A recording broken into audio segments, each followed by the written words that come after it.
Hey there, welcome to this course on microeconomics. Microeconomics is about peeking into the minds of individuals, households, and businesses to see how they make decisions about stuff like buying, selling, and producing goods and services. Over the next 7 sessions, we are going to dissect how people and businesses make decisions. You might even start understanding why you keep buying things you don't need. My mission is that by the end of this course, you won't just know what microeconomics is, you'll be able to spot it happening in the wild, from the grocery store to those online shopping binges. Let's get started. Here's a quick overview of the topics we'll be exploring in this course. Each of these topics builds upon the last, giving you a solid foundation in microeconomic principles. We'll focus on how these concepts apply to everyday decisions, businesses, and government policies. In this first part or session, we lay the groundwork. Think of the concepts you will learn in this session as the essential toolkit you'll need to understand how economic decisions are made. Alright, let's break down quickly what we're going to cover in this jam-packed first session on understanding economic foundations. We'll cover the basics of what economics is all about, the differences between microeconomics and macroeconomics, and some essential tools like the production possibility frontier. These building blocks will help you analyze everything from personal decisions to global economic events. We'll start with the age-old question, why study economics? Well, let me tell you, it's not just about crunching numbers and drawing supply and demand curves. Economics is everywhere. It's more relevant to your everyday life than you might think. First off, let's talk about personal finance. We are talking budgeting, saving, and investment decisions, all things that have a direct impact on your wallet. Understanding the basic principles of economics can help you make smarter financial choices and secure your financial future. Then there's consumer choices. Ever wonder why you're so loyal to a particular brand or why you can't resist a good discount? Economics has the answers. We'll dive into the fascinating world of consumer behavior and uncover the psychology behind your shopping habits. And let's not forget about current events. From economic policies to market fluctuations to global trends, economics plays a crucial role in shaping the world around us. Whether you're following the news or navigating your own career path, a solid understanding of economics can give you the insights you need to make informed decisions. So the next time someone asks you why you're studying economics, just tell them you're learning how to see beyond the surface. Because economics isn't just about numbers. It's about understanding the world around us and making sense of the decisions we all face every day. Alright, get ready to put your economist hats. It's time to think like an economist. But what does that even mean? At the core of the economic mindset are a few key principles that shape the way economists view the world. First up, we've got scarcity. Yep, you heard that right. Resources are limited. Understanding that resources are scarce forces us to prioritize and make choices. After all, there's only so much to go around. Which brings us to our next point, choices. Every decision we make involves an opportunity cost. In other words, when you choose to do one thing, you're giving up the opportunity to do something else. It's all about weighing the alternatives and deciding what matters most to you. Picture this. You're happily dating someone, great. But technically, you're also giving up the opportunity to date everyone else out there. Think of all those potential meet cutes you're missing out on. Well, are you really? Not if you're an expert in multitasking, right? So regardless of whether you're happily committed or playing the field, just remember the economic principles at play. Every choice has its cost. We've also got trade-offs. Life is all about balance, and every choice involves balancing benefits and drawbacks.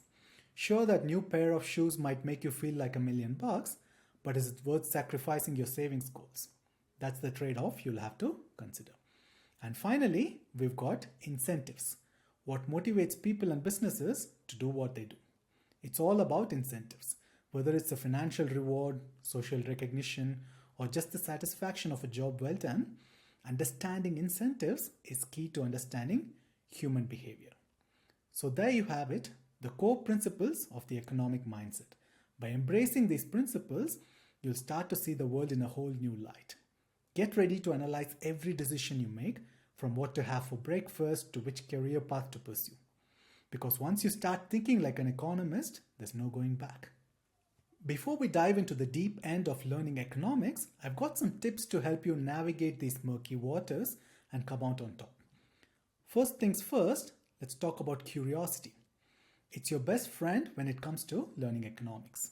So embrace your inner explorer and let curiosity be your compass. Explore different economic perspectives, challenge assumptions, and never be afraid to ask yourself questions. After all, that's how we learn and grow. Next up, we've got to be analytical. Think of yourself as a detective, gathering clues, piecing together the puzzle of the economy. Gather data, analyze trends, look for patterns to support your thinking. The more analytical you are, the better equipped you'll be to make sense of the economic world. But don't stop there. Challenge conventions. Economics is all about pushing the boundaries and thinking outside the box. Don't blindly accept traditional solutions. Think critically and propose your own ideas. Who knows, you might just come up with the next groundbreaking economic theory. And finally, connect the dots. See how seemingly isolated events are interconnected by economic forces. Whether it's a spike in gas prices or a downturn in the housing market, there's always an economic explanation lurking beneath the surface. By connecting the dots, you'll start to see the bigger picture and understand how the pieces of the economic puzzle fit together. Alright, time to delve into a comparison of different economic approaches. We are exploring the differences between positive and normative economics. First off, let's talk about positive economics. This is all about answering the question, what is? We are talking cause and effect relationships, market behavior, and the impacts of economic phenomena. It's like playing detective and uncovering the facts behind the economic mysteries. On the flip side, we've got normative economics. Here the focus shifts to what should be. We are diving into questions of fairness, efficiency, and desirable outcomes. It's less about describing the world as it is and more about shaping the world as we want it to be. Now let's talk tools. In the world of positive economics, we are all about statistics, modeling, data analysis, and research methods. It's all about crunching the numbers and uncovering the empirical evidence. In normative economics, on the other hand, we're bringing out the big guns: ethical frameworks, policy analysis, cost-benefit analysis, and persuasive arguments. It's not just about the numbers, it's about making a compelling case for change. And finally, let's talk roles.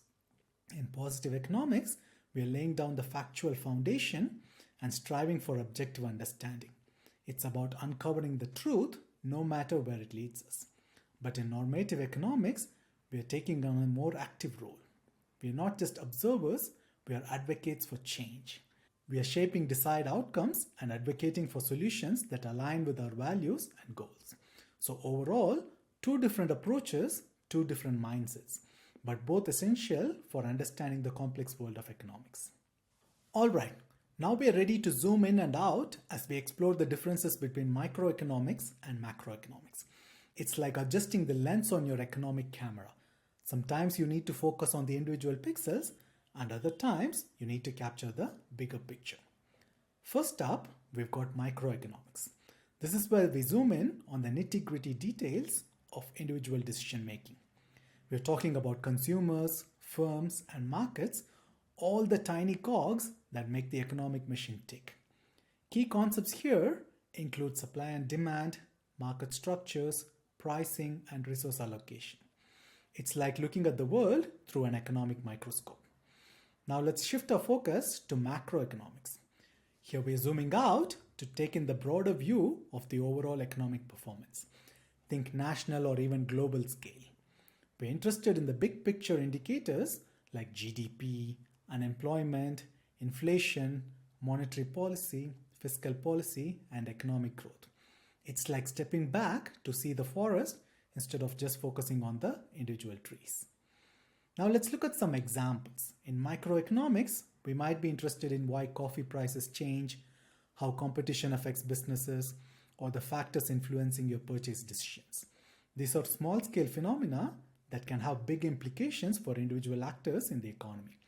But in macroeconomics, we're interested in the grander scheme of things. We might explore the impact of government spending on inflation, the causes of economic recessions, or global trade patterns. These are the big picture issues that shape the economic landscape on a national or global level.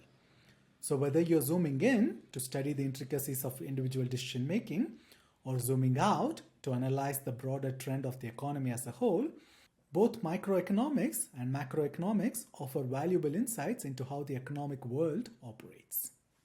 Alright, it's time to now talk about economic systems, the blueprints that shape how resources are allocated, decisions are made, and economies operate. It's like choosing the operating system for the economy's computer. And trust me, there are a few options to consider. First up, we've got the centrally planned economy. In this system, the decision-making power rests in the hands of the government. From what goods to produce to how resources are allocated, it's all determined by a central authority. Think of it like a big economic chessboard with the government pulling the strings behind the scenes. Examples of countries that have adopted this system include Cuba and the former Soviet Union. Now let's flip the script and talk about the free market economy. Here the decision-making power lies with individuals and businesses, guided by the invisible hand of capitalism. It's like a giant economic marketplace where supply and demand dictate the rules of the game. The invisible hand is the idea that individual self-interest, when left unchecked, can lead to overall economic prosperity. Countries like the United States and Japan are prime examples of economies that embrace the free market system. But wait, there's more. We can't forget about mixed economies. These are like a blend of the best of both worlds, combining elements of both centrally planned and free market systems. In a mixed economy, the government plays a role in regulating the economy and providing public goods while also allowing for individual freedom and market competition. Many countries, including the US and most European nations, operate under a mixed economic system. So whether it's central planning, free markets, or a little bit of both, each economic system has its pros and cons. By understanding how these systems work, we can better grasp the forces that shape our economic landscape and influence our everyday lives. Alright, in order to examine production and opportunity cost, economists find it useful to create a simplified model of an individual or a nation that can choose to allocate its scarce resources between the production of two goods or services. For now, we assume that these resources are being fully employed and used efficiently. Imagine an economy that produces only two products. This handy graph illustrates the maximum combination of these two goods, let's call them products A and B, that an economy can produce given its resources and technology. The Production Possibilities Frontier, or PPF, highlights the trade-offs that arise from scarcity. After all, resources are limited and we can't have it all. The curve itself represents the boundary between what's attainable and what's not with the current resources at hand. Now take a look at the graph. You'll notice the zone of inefficient production, where resources are not fully utilized and we are not operating at our full potential. On the other hand, there's a zone that's simply infeasible with the resources available. We are talking about points beyond the curve where we are asking for more than what's possible given our constraints. So the PPF is like our economic roadmap, showing us the possibilities and limitations of production in an economy. By understanding the PPF, we can make informed decisions about resource allocation and efficiency. Alright, let's dive deeper into the concept of the production possibility frontier using a mouth-watering example, baking cookies and cakes. Imagine we are running a bakery with limited resources. We've got ovens, ingredients, time, and of course our talented bakers. Now take a look at the graph. It represents the different combinations of cookies and cakes we can produce given these limitations. The key here is the constant trade-off. For every one cake we bake, we must give up 2 cookies. This is reflected by the straight line on the graph, indicating that no matter how much we produce, the sacrifice in terms of cookies remains the same. So moving from one point to another signifies giving up 2 cookies to enjoy 1 cake, or vice versa. And the principle applies consistently throughout the curve. Now let's think about it practically. If we decide to use all our ingredients and oven space for baking 5 cakes, we simply have none left for cookies. This constant opportunity cost forces us to make choices. Do we prioritize cakes over cookies or vice versa? Each choice comes with its own delicious reward, but it also means giving up something else in return. So the production possibility frontier isn't just a theoretical concept. It's a practical tool that helps us understand the trade-offs we face in allocating resources and producing goods. By embracing this concept, we can make more informed decisions about how to best utilize our limited resources and maximize our production efficiency. Alright, let's explore the concept of increasing opportunity cost using an exhilarating example. Building cars and rockets. Imagine we are in a high-tech manufacturing facility with limited resources. Think skilled engineers, specialized materials, and cutting-edge technology. Now take a look at the graph. It illustrates the different combinations of cars and rockets we can produce given these constraints. The key difference here is the curved line on the PPF. Unlike the straight line we saw earlier, this curved line indicates increasing opportunity cost. As we allocate more resources to building rockets, which are highly complex and resource intensive, the sacrifice in terms of cars, which are relatively standardized, becomes progressively larger. This reflects the increasing difficulty of shifting resources from one product to another. Now let's dive into the graph. Imagine we start at point A on the PPF, where all the resources are devoted to producing only cars. We can produce a total of 15 cars at this point. Now as we move from point A to point B on the PPF, we give up one car to produce one rocket. It's a relatively small trade-off because the resources we are using for rockets weren't very effective in making cars to begin with, and probably were better suited to just making rockets. But as we continue along the curve, the trade-offs become more significant. Moving from point B to point C, we give up 2 cars to produce one rocket. And from point C to point D, it's even steeper. Now we are sacrificing 3 cars to produce the same additional rocket. It almost seems like we are now forcing car engineers to make rockets. This reflects the increasing specialization of resources needed for rockets, limiting our capacity to produce cars. Whether facing constant or increasing opportunity costs, understanding these trade-offs empowers us to make informed decisions about resource allocation, product strategies, and overall economic pain. Imagine a world where countries remain isolated, producing everything they need themselves. While this may seem self-sufficient on the surface, it actually limits their potential for growth and prosperity.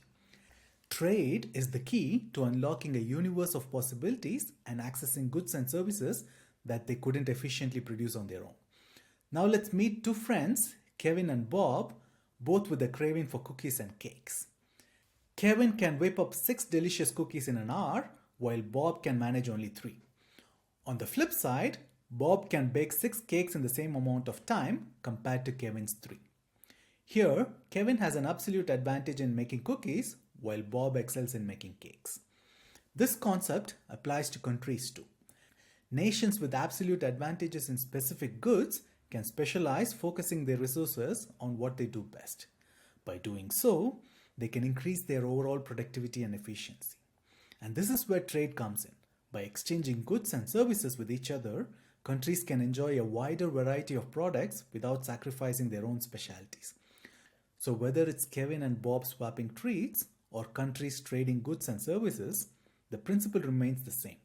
By leveraging their absolute advantages and engaging in trade, everyone comes out ahead. Now let's take our cookie and cake example to the next level. Imagine Kevin discovers a new faster way to bake cookies, increasing his output to 8 cakes per hour. Okay?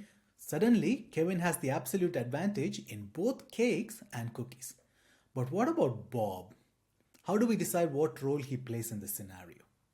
Comparative advantage is the secret sauce that determines who should specialize in what, even when one party has an absolute advantage in everything.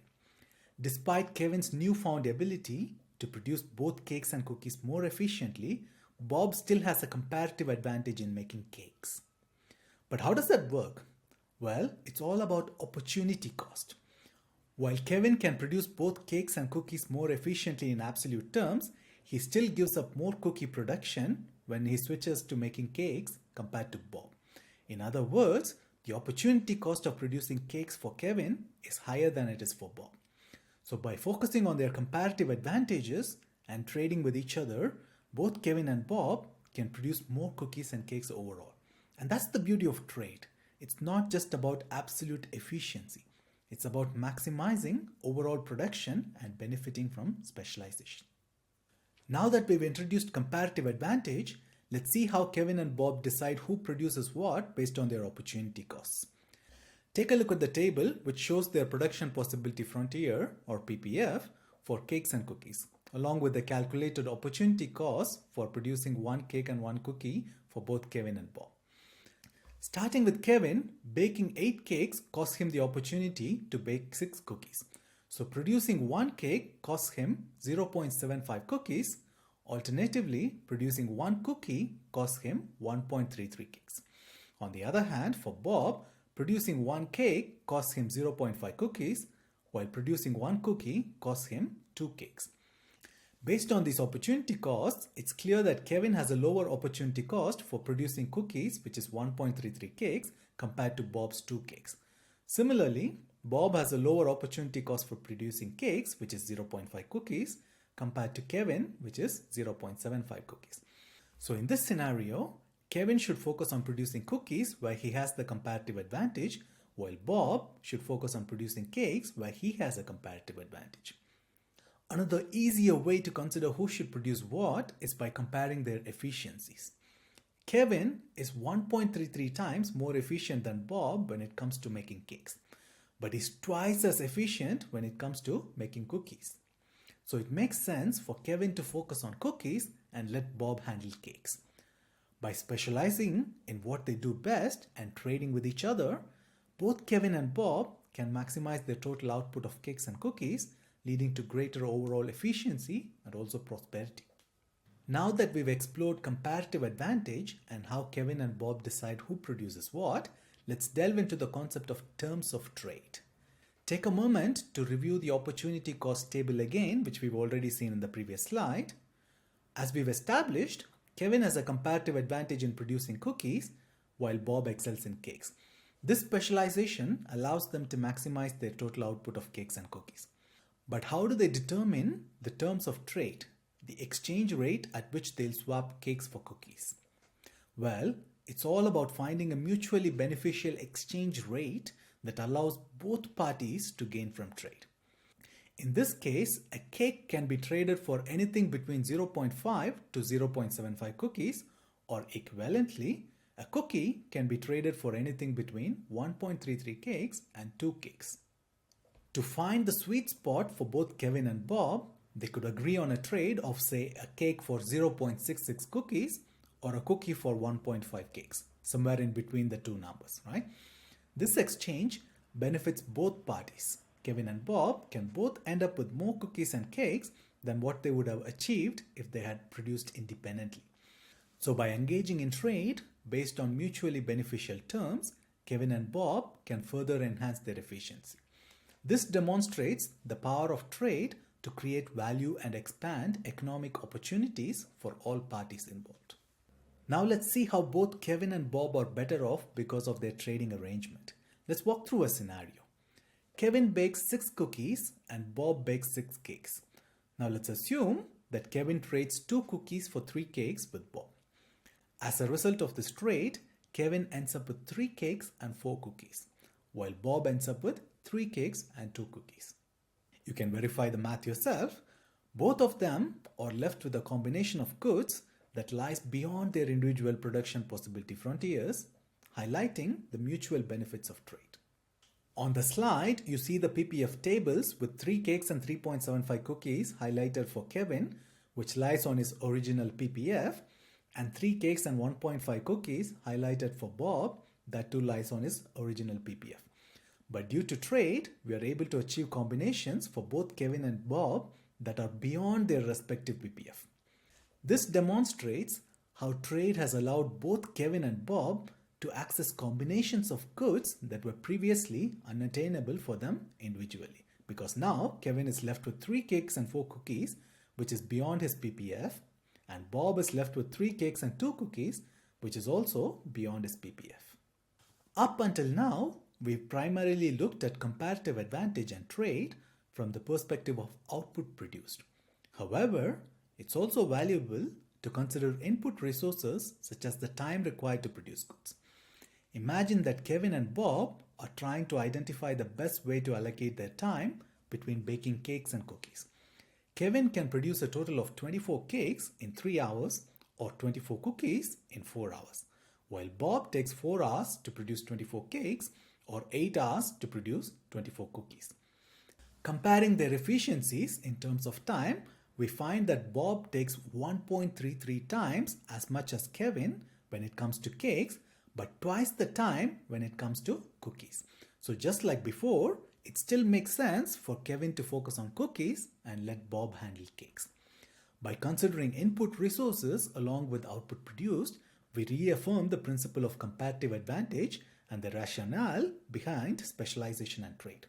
This holistic perspective allows us to make more informed decisions about resource allocation and production strategies. Now we'll dive into the concept of cost-benefit analysis, a fundamental tool for decision making in economics. First, we differentiate between explicit costs and implicit costs. Explicit costs are the straightforward, quantifiable expenses associated with a decision, such as the cost of raw materials, labor costs, rent, and utilities. These costs are relatively easy to identify and measure. On the other hand, implicit costs represent the opportunity costs associated with the decision, the benefits or income you could have gained from choosing an alternative option. These costs are often less obvious, but are equally important to consider. For example, if you decide to start your own business, you might be giving up a steady paycheck for another job. The lost income from that job represents an implicit cost of your decision. Next, we introduce the concept of marginal analysis, a powerful framework for analyzing incremental changes in an activity. Marginal analysis involves comparing the additional benefits and costs associated with making small adjustments to an existing situation. For instance, let's consider a bakery contemplating producing an additional batch of cookies. The marginal benefit would be the extra revenue generated from selling these cookies, while the marginal cost would include the additional cost, which would include the additional ingredients, labor, and utilities needed for producing this extra batch. By comparing the marginal benefit with the marginal cost, the bakery can determine whether producing the additional cookies is a worthwhile investment of their resources. By understanding and applying cost-benefit analysis and marginal analysis, individuals and businesses can make informed decisions, weighing the trade-offs involved and striving for optimal outcomes. Now, we'll dive deeper into the concept of marginal analysis and take a closer look at the table provided. The table presents data on the marginal cost and marginal benefit associated with consuming additional slices of pizza. So MC here stands for marginal cost and MB here stands for marginal benefit. The marginal cost remains constant at $1 for each additional slice, reflecting the additional cost incurred with each slice consumed. On the other hand, the marginal benefit decreases with each additional slice consumed. This reflects the diminishing utility or satisfaction gained from each additional unit of consumption. The first slice is heavenly, but the second slice doesn't feel the same. As you consume more slices, the enjoyment or benefit derived from each slice diminishes. The principle of marginal analysis dictates that individuals should continue consuming as long as the marginal benefit exceeds the marginal cost. In other words, you should consume until the point where the additional satisfaction gained from consuming one more unit, which is the marginal benefit, equals the additional cost incurred, which is the marginal cost. Looking at the data, we can see that the marginal benefit exceeds or is the same as the marginal cost for the first 5 slices of the pizza. However, beyond the 5th slice, the marginal benefit falls below the marginal cost, indicating diminishing returns.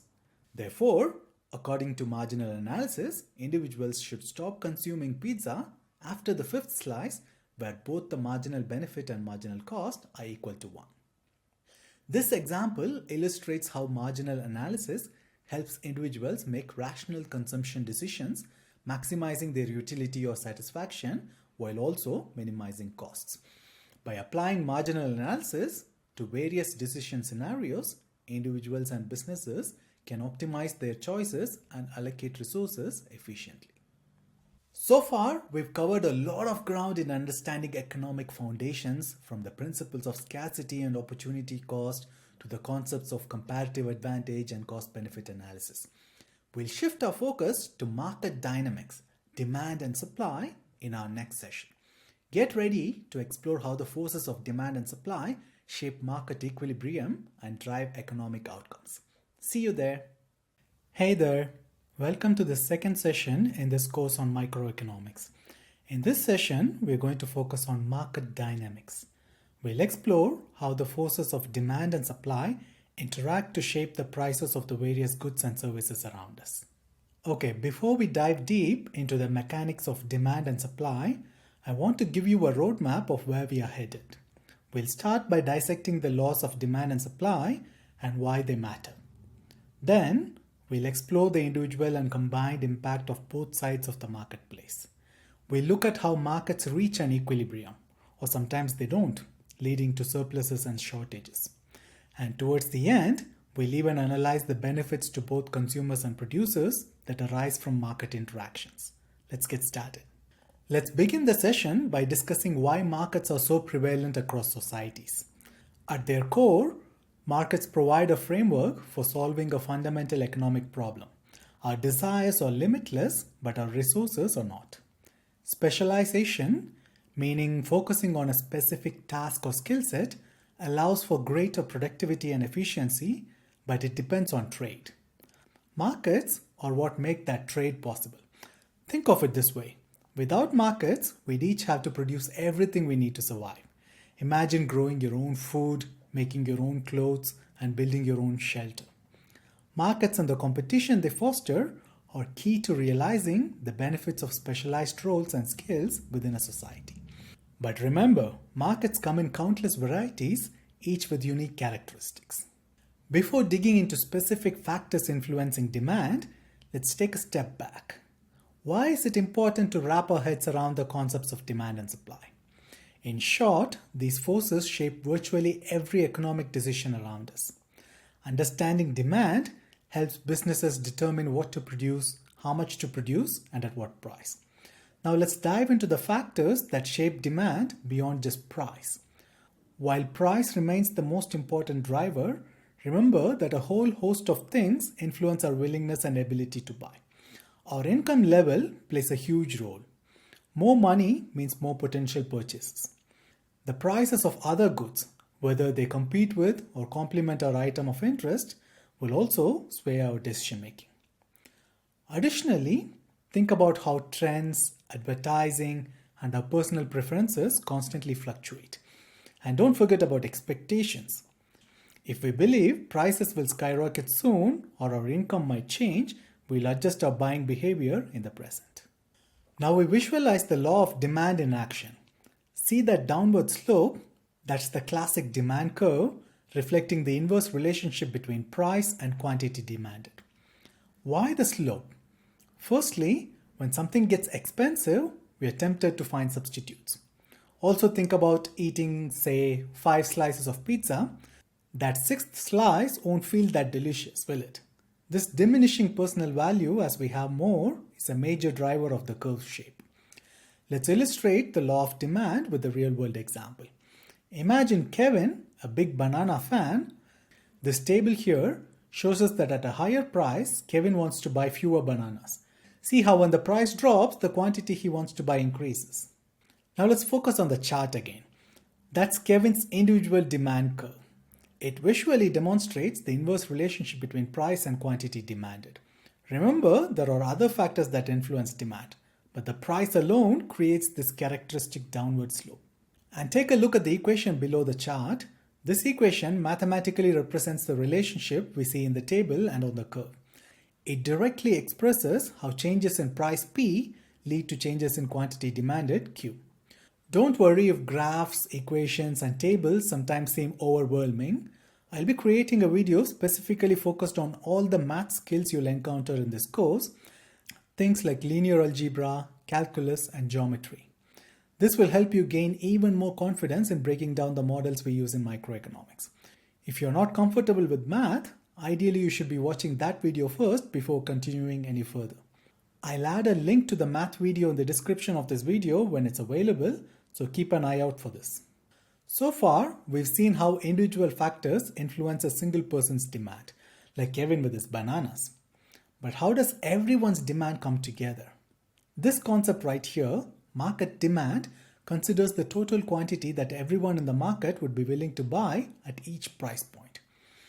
Imagine Kevin, Stuart, and Bob all are part of the whole market. Notice Bob, he's a true banana fanatic.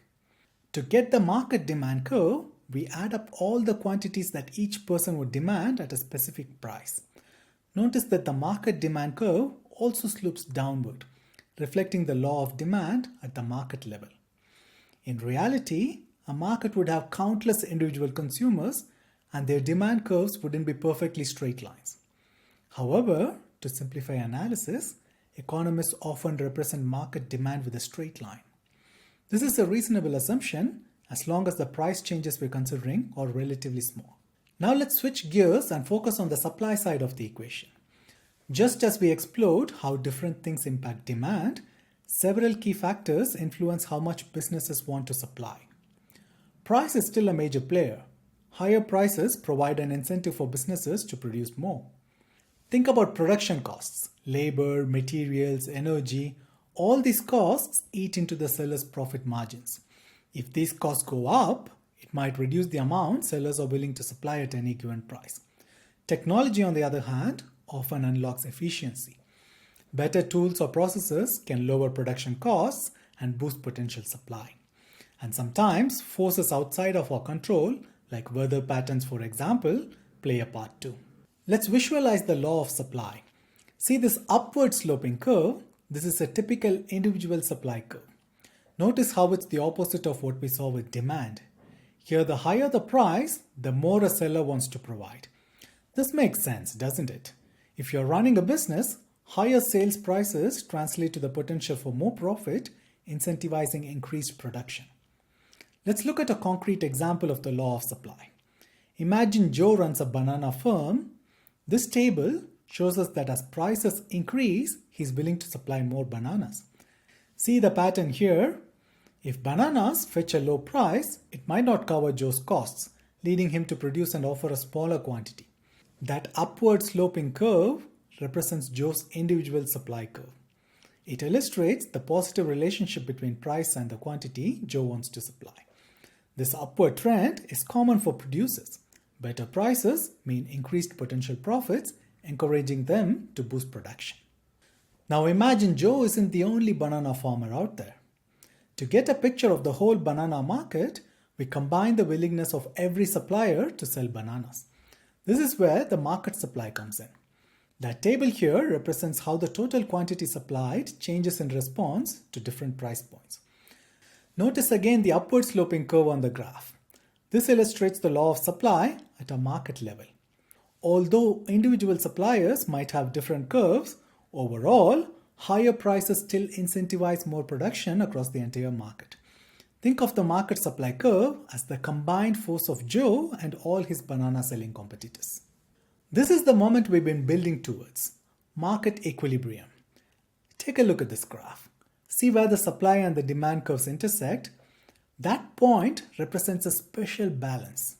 The quantity that consumers are willing to buy, that is the quantity demanded, exactly matches the quantity that the producers are willing to sell, or that is the quantity supplied. We call the corresponding price and quantity the equilibrium price and the equilibrium quantity. At this point, the market clears. There is no surplus of unsold bananas and no unsatisfied consumers like Bob who are left wanting more. In our case, the equilibrium quantity is 200 bananas and the equilibrium price is $3. Of course, things can change this balance, but the market will naturally gravitate towards the equilibrium point. Let's see what happens when the price changes, but something else important stays constant, our underlying demand and supply curves themselves. When only the price fluctuates, we move along the existing curves. Remember, the equilibrium point represents a balanced market. Here the price was $3 and 200 units were demanded and supplied. Now imagine the price drops to $2. See that gap between what the suppliers are providing, which is only 100 units, and what consumers want to buy, which is 300 units. This gap is called a shortage. Consumers are demanding more than suppliers are willing to offer at this price. This mismatch leads to competition among buyers and can drive prices back up towards equilibrium. Now let's see the flip side. Again, we are starting from that initial equilibrium at $3 and 200 units. This time, instead of the price falling, let's imagine it rises to $4. Notice how the quantity supplied, which is 300 units now, exceeds the quantity demanded, which is only 100 units. This situation is called a surplus, and again, it's triggered purely by the price change. We are still assuming our underlying supply and demand curves are fixed for now. Later, we'll talk about the factors that can shift these entire curves. So far, we've looked at what happens when the price changes, causing movement along these demand and supply curves.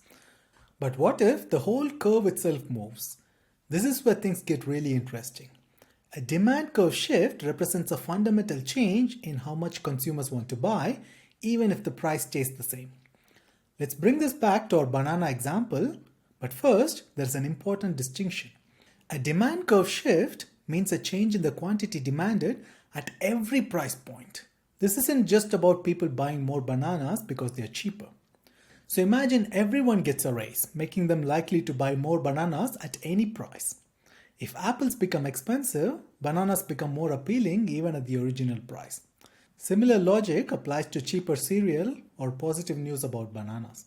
Conversely, when factors like income drops, cheaper substitutes, costly compliments, or bad news hits the banana market, the entire demand curve shifts downward because people want fewer bananas at each price point. Let's add another layer. What do these shifts do to our market equilibrium? An outward demand shift, remember, means more bananas are wanted at every price. This typically pushes both the equilibrium price and quantity upwards. Think of it as increased demand creating competition between buyers. Conversely, when demand drops, the equilibrium price and quantity tend to fall as well. Now let's switch to the producer's side. Supply curve shifts mean that at every price, the quantity of bananas a farmer is willing to offer changes. It's not just about selling more because prices went up. Think about factors that make banana farming cheaper or more efficient. Lower input costs, a new harvesting machine, or a bumper crop due to perfect weather could all shift the curve outwards. Farmers are willing to supply more at any price. But the opposite is also true. Production costs can rise, storms can ruin harvests, or if the farmer thinks banana prices will tank in the future, they might hold back on the supply today, shifting the curve to the left. And importantly, let's consider how this affects our equilibrium. When the supply shifts outwards due to things like cheaper production or better harvests, the equilibrium price tends to drop, but the equilibrium quantity increases. Conversely, if banana farming gets costlier or a crop disease or bad weather reduces supply, expect prices to climb and fewer bananas to be sold in equilibrium. Now for the real challenge. In the real world, demand and supply rarely change in isolation.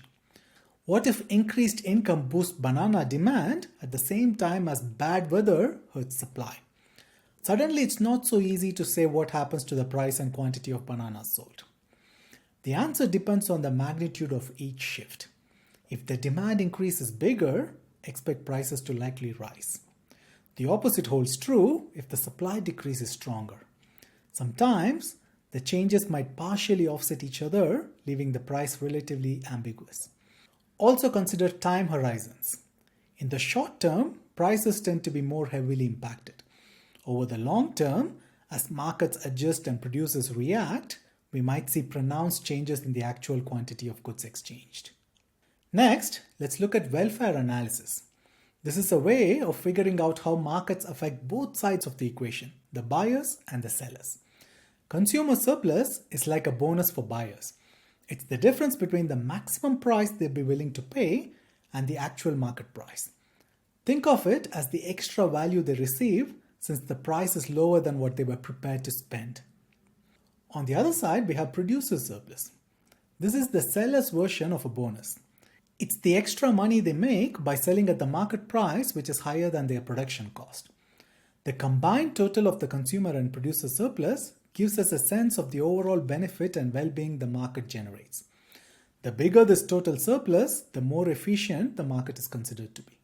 Let's first focus on consumer surplus. Remember, it's the difference between what someone is willing to pay and the actual market price. See the table here. Kevin would pay a maximum of $3 for a banana, and since that matches the market price, his surplus is zero. Stuart would pay a maximum of $4 for a banana, and hence he gets $1 of surplus.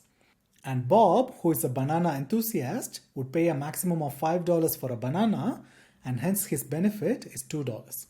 So the total consumer surplus for the three consumers together is $0 plus $1 plus $2, which is $3. In the next slide, we'll visualize how this looks for the entire market. But for now, remember that the consumer surplus is a win for the buyers. They get to purchase something they value at a price below what they were willing to spend. Now let's see how individual consumer surpluses translate to the market level. Market consumer surplus captures the total value consumers enjoy thanks to a lower price compared to what they'd be willing to pay. Imagine everyone who buys bananas is like Kevin, Stuart, and Bob. Here the shaded triangle represents the sum of their individual surpluses. The bigger this area, the better off consumers are in total. This triangle's area is the market consumer surplus, and we can find it using this formula. Half times the base of the triangle times the height of the triangle. In our case, the base of the triangle is the quantity purchased at equilibrium, and the height of the triangle is the difference between the maximum willingness to pay, represented here by the demand curve, and the equilibrium price. Now let's flip to the producer side. Producer surplus is the difference between what a seller receives and the minimum they are willing to accept. Joe's cost to produce a banana is $2. Since the market price is $3, he gets a surplus of $1 per banana. This is his extra profit or benefit gained from participating in the market. Remember, just like with consumer surplus, producer surplus can be different for each individual supplier depending on how efficiently they can produce. Similar to consumer surplus, we can visualize the total producer surplus in the market. Think of all the banana farmers out there, each with their own costs. This shaded triangle represents their combined gains from selling at a price higher than what it cost them to produce. The larger this area, the greater the benefit to producers overall. To calculate the market producer surplus, we use the same formula. Half times the base of the triangle, which is the equilibrium quantity in this case, times the height, which is the difference between the equilibrium price and the minimum production costs reflected by the supply curve. We've covered a lot of ground today. We started with the core principles of demand and supply, understanding the factors that make consumers want more or less of a good, and what motivates producers to offer different quantities. We saw how these forces come together in market equilibrium, the sweet spot where intentions align. It's important to remember that a price change only causes movement along the curves, while things like income changes or technology shifts can change the very shape of the curves themselves. Finally, we introduced welfare analysis. Consumer and producer surplus help us measure how well the market is serving those on both sides of the transaction and gives us a clue into overall market efficiency. In the next session, we go a bit deeper. Elasticity will tell us if consumers or producers are really sensitive to price changes or if they're more laid back about it. This matters a lot when predicting how much markets will be disrupted by various events. After that, we'll take a hard look at market policies. The real world isn't just about free-flowing supply and demand. Governments sometimes intervene. We'll learn about taxes, price controls, and how understanding everything we've discussed so far is key to figuring out their consequences. See you there. Hey there. In our last video, we covered the basics of demand and supply and how they come together to determine market equilibrium. We also explored important concepts like consumer and producer surplus. But now we are going to delve into a concept that's essential for understanding how markets really behave: elasticity. What's elasticity? Well, in a general sense, it just means responsiveness or sensitivity. Elasticity in economics is very similar. It measures how much one thing changes in response to another. For example, if the price of your favorite video game goes up, will you still buy it? Or will you look for something cheaper? That responsiveness to price change is what we are measuring with elasticity. We'll be focusing on how sensitive buyers and sellers are to changes in price, something economists call price elasticity. This concept has huge implications for how different market policies actually work in the real world. It affects everything from taxes to minimum wage. So what's on the agenda for this session? We'll start by building a solid foundation on elasticity first, making sure you really understand what it means and how it applies to both demand and supply. But we won't stop there. We're going to take that knowledge and use it to analyze real-world microeconomic policies. Think taxes, subsidies, tariffs, the whole shebang.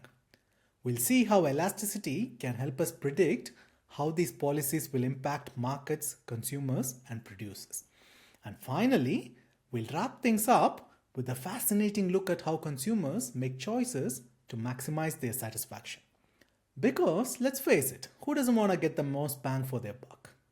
Okay, so let's get down to business and talk about elasticity. What is it exactly?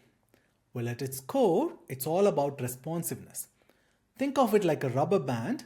You know how some rubber bands stretch really easily with just a little bit of force? Those are like elastic situations. But then you have those stubborn rubber bands that are super hard to stretch, right? Those are inelastic.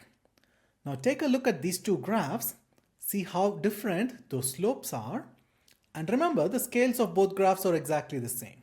So a steeper line like the one on the left means that a small change in x causes a really big change in y. That's what we call elastic. Okay? But on the other graph shown on the right, we have a much flatter line. What does that tell us? A change in x only leads to a very tiny change in y. That's inelastic. Now, why do we care about this in economics? Well, we use elasticity to figure out how much buyers and sellers change their behavior when things change, like prices or incomes. It's like having a crystal ball that helps us predict how people will react to different policies or events. Alright, let's dive in and explore price elasticity of demand first. Now that might sound like a mouthful, but it's actually a pretty straightforward concept. Essentially, it measures how much the quantity demanded of something changes when its price changes. Think of it this way. The price of your favorite chocolate bar suddenly doubled. Would you still buy the same amount? Probably not, right? You might buy less or maybe even switch to a different candy altogether. That's exactly what price elasticity of demand helps us understand. Now here's a little trick to remember.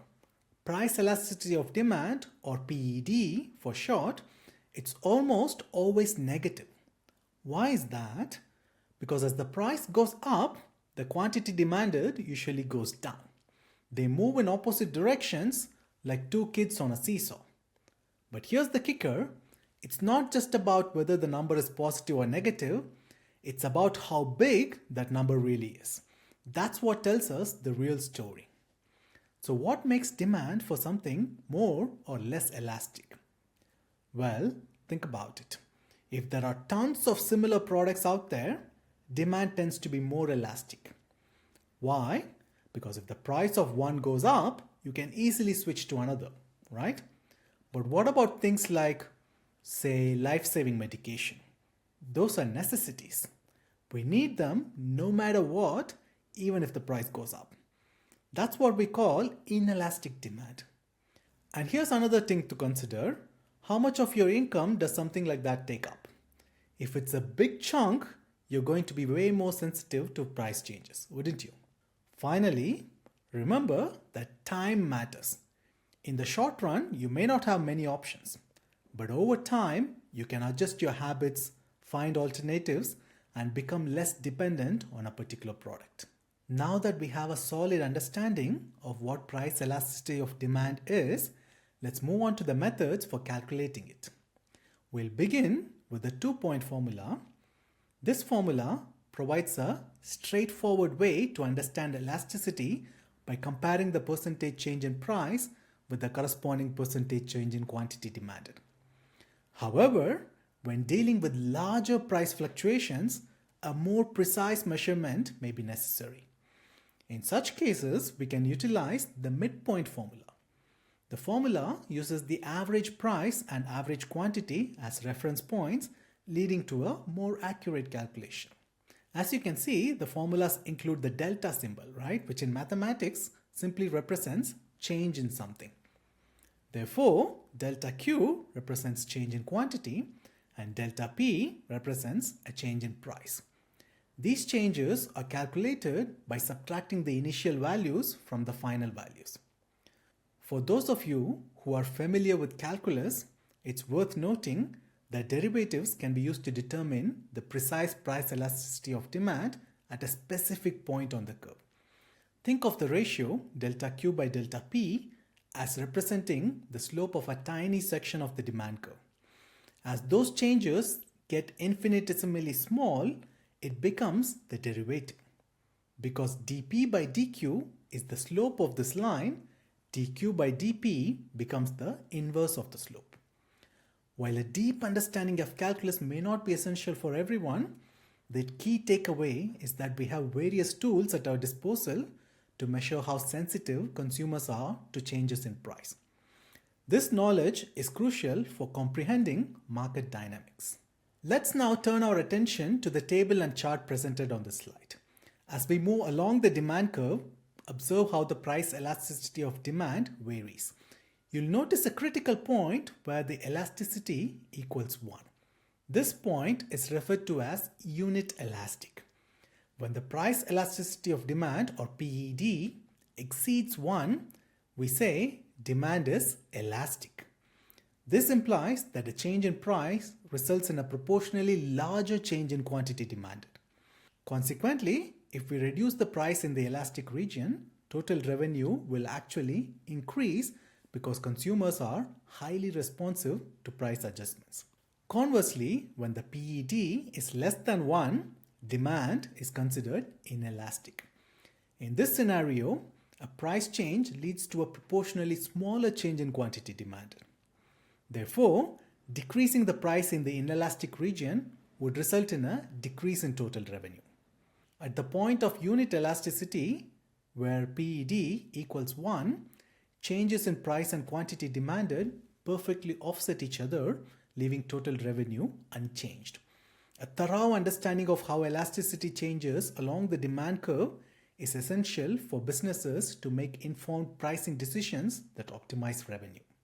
Let's delve a bit deeper into this fascinating relationship between price elasticity of demand and a company's total revenue.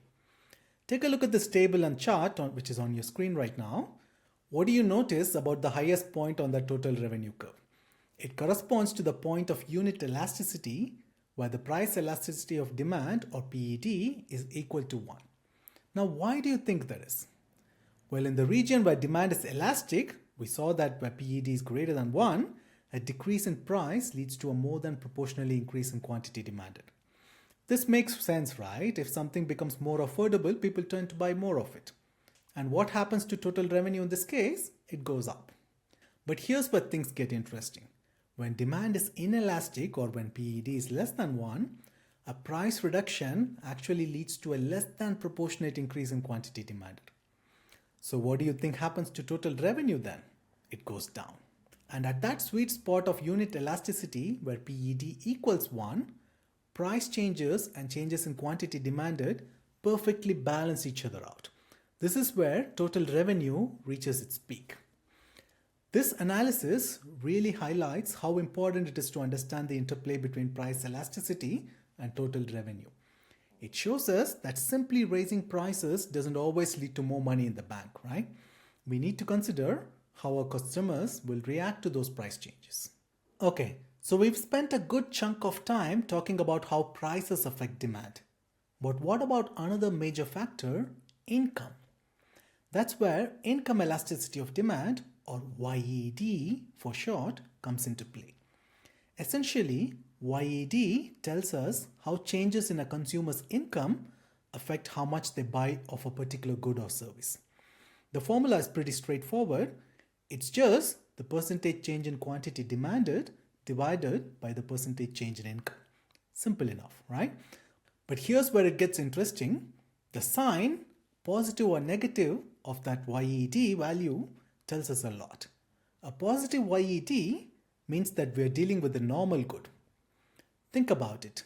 As your income increases, you probably buy more of certain things like restaurant meals, new clothes, or maybe even a fancy vacation. These are normal goods. But what about a negative YED? That's a signal that we are looking at an inferior good. What does that mean? Well, as your income goes up, you actually buy less of these type of goods. Can you think of any examples maybe? Maybe generic brand products or used goods, for example. When we have more money to spend, we often trade those in for higher quality options. So why should businesses care about income elasticity of demand? Well, it's like having a sneak peek into the future, right? It helps them predict how changes in the overall economy might impact the demand for their products. If a company knows that their product is an inferior good, they might want to adjust their strategy during an economic boom, right? And vice versa. Okay, so we've talked about how prices and incomes affect demand, but what about the prices of other goods? That's where cross-price elasticity of demand, or XED, comes in. It might sound a bit complicated, but it's actually very intuitive. Essentially, XED measures how a change in price of one good affects the quantity demanded of another good. Think about it. If the price of your favorite coffee suddenly doubled, would you maybe start drinking more tea? That's cross-price elasticity in action. The formula is similar to what we've seen before. It's the percentage change in quantity demanded of one good divided by the percentage change in the price of the other good. Now here's the key. The sign of that XED value tells us whether these two goods are friends or foes, so to speak. A positive XED means that we are dealing with substitutes. These are goods that can easily replace each other, like Coke and Pepsi, or iPhones and Android phones. Maybe you're one of those weirdos who doesn't think these are substitutes. Nevertheless, if the price of one goes up, people might switch to the other, right? On the other hand, a negative XED indicates complements. These are goods that tend to go together, like peanut butter and jelly, or cars and gasoline. If the price of one goes up, the demand for the other might go down. So why should businesses care about this? Well, imagine you're a company selling coffee. Wouldn't you want to know how a change in the price of tea might affect your sales? XED can help you anticipate those changes and make smart decisions about your own pricing or even product bundles. Maybe you start offering a coffee and tea combo deal. The possibilities are endless. Alright, we've explored the demand side of the equation pretty thoroughly. Now let's shift gears and talk about supply. Specifically, price elasticity of supply, or PES. Okay, what does PES tell us? Well, it measures how sensitive producers are to changes in price. Imagine the price of a popular toy suddenly skyrockets. How quickly can toy manufacturers ramp up production to take advantage of that higher price? That's what PES helps us understand. The formula is pretty familiar by now. It's just the percentage change in quantity supplied divided by the percentage change in price. But here's a crucial factor that influences PES. Time. Think about it. In the short term, a company might not be able to increase production very easily, even if the price goes way up. Why is that? Well, they might have limited factory space or it might take time to get more raw materials. This means that in the short run, the supply curve tends to be relatively inelastic. However, in the long run, things are different. Companies have more time to adjust, they can build new factories, hire more workers, or find new suppliers. This flexibility means that in the long run, the price elasticity of supply tends to be higher.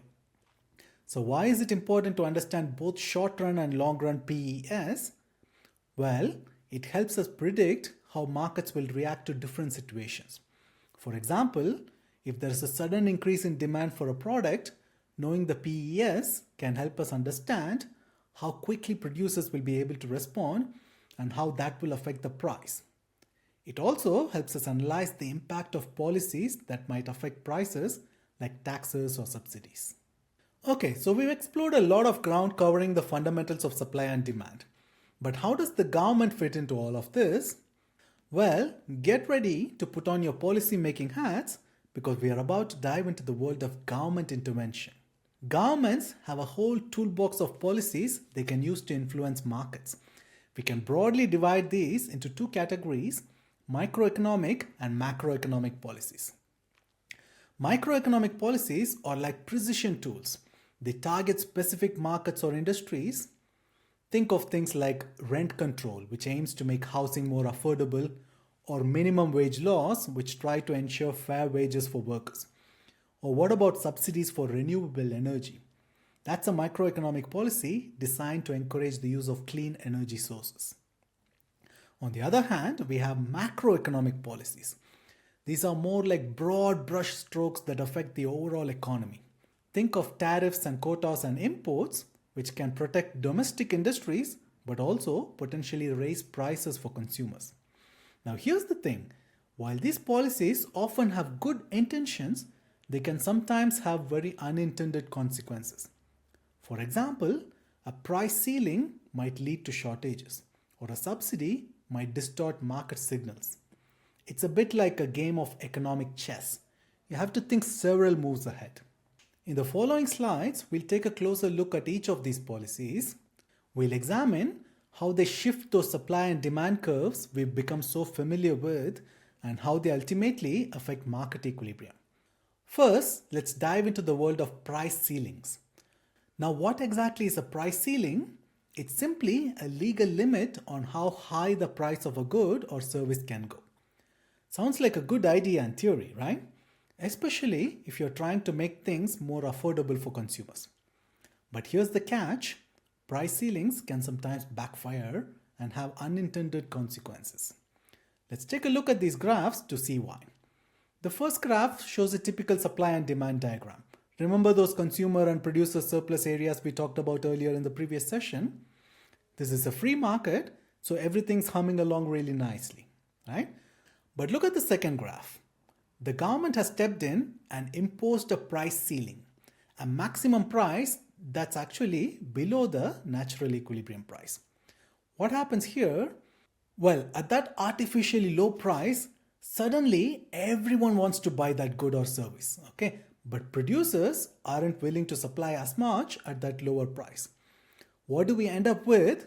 A shortage, okay? Some consumers who would happily pay the market price are left out in the cold, okay? And that's not all. See that shaded area in gray here? That represents deadweight loss. It's basically the value that's lost to both consumers and producers because of this market inefficiency. So while price ceilings might seem like a well-intentioned way to help consumers, they can actually end up hurting the market as a whole. It's a classic example of how good intentions don't always lead to the desired outcomes. Okay, so we've seen how price ceilings can cause problems. But what about when the government tries to set a minimum price for something? That's where price floors come in. Essentially, a price floor is a legal limit on how low the price of a good or service can go. A classical example here is minimum wage laws, which aim to protect workers by ensuring they can earn a certain minimum hourly wage. Now let's take a look at the graphs on your screen here. Okay, the first graph, we are familiar with that already. Okay, But in the second graph, the government has imposed a price floor, okay, a minimum price that's above the natural equilibrium price. What happens then? Well, at that artificially high price, producers are eager to supply a lot of that good or service, okay? But consumers aren't so keen to buy it at that higher price, okay? As a result, we have a surplus of goods here. We end up with more of that good or service than people actually want to buy. And just like with price ceilings, we see that pesky deadweight loss again. Okay, that gray shaded area represents the value that's lost to both consumers and producers because of this market inefficiency. So while price floors might seem like a good way to support producers, they can also lead to surpluses, potential waste, and a less efficient market. It's a reminder that even well-intentioned policies can have unintended consequences. Policymakers really need to weigh the pros and cons of this carefully. Alright, let's talk taxes. We all know taxes are a part of life, but have you ever stopped to think about how they actually affect markets? Well, let's break it down.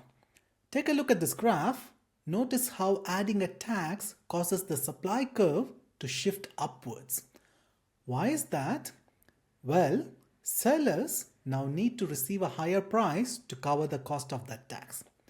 Makes sense, right? Now, let's dissect this graph a bit further. We can see several different areas here, right? Okay.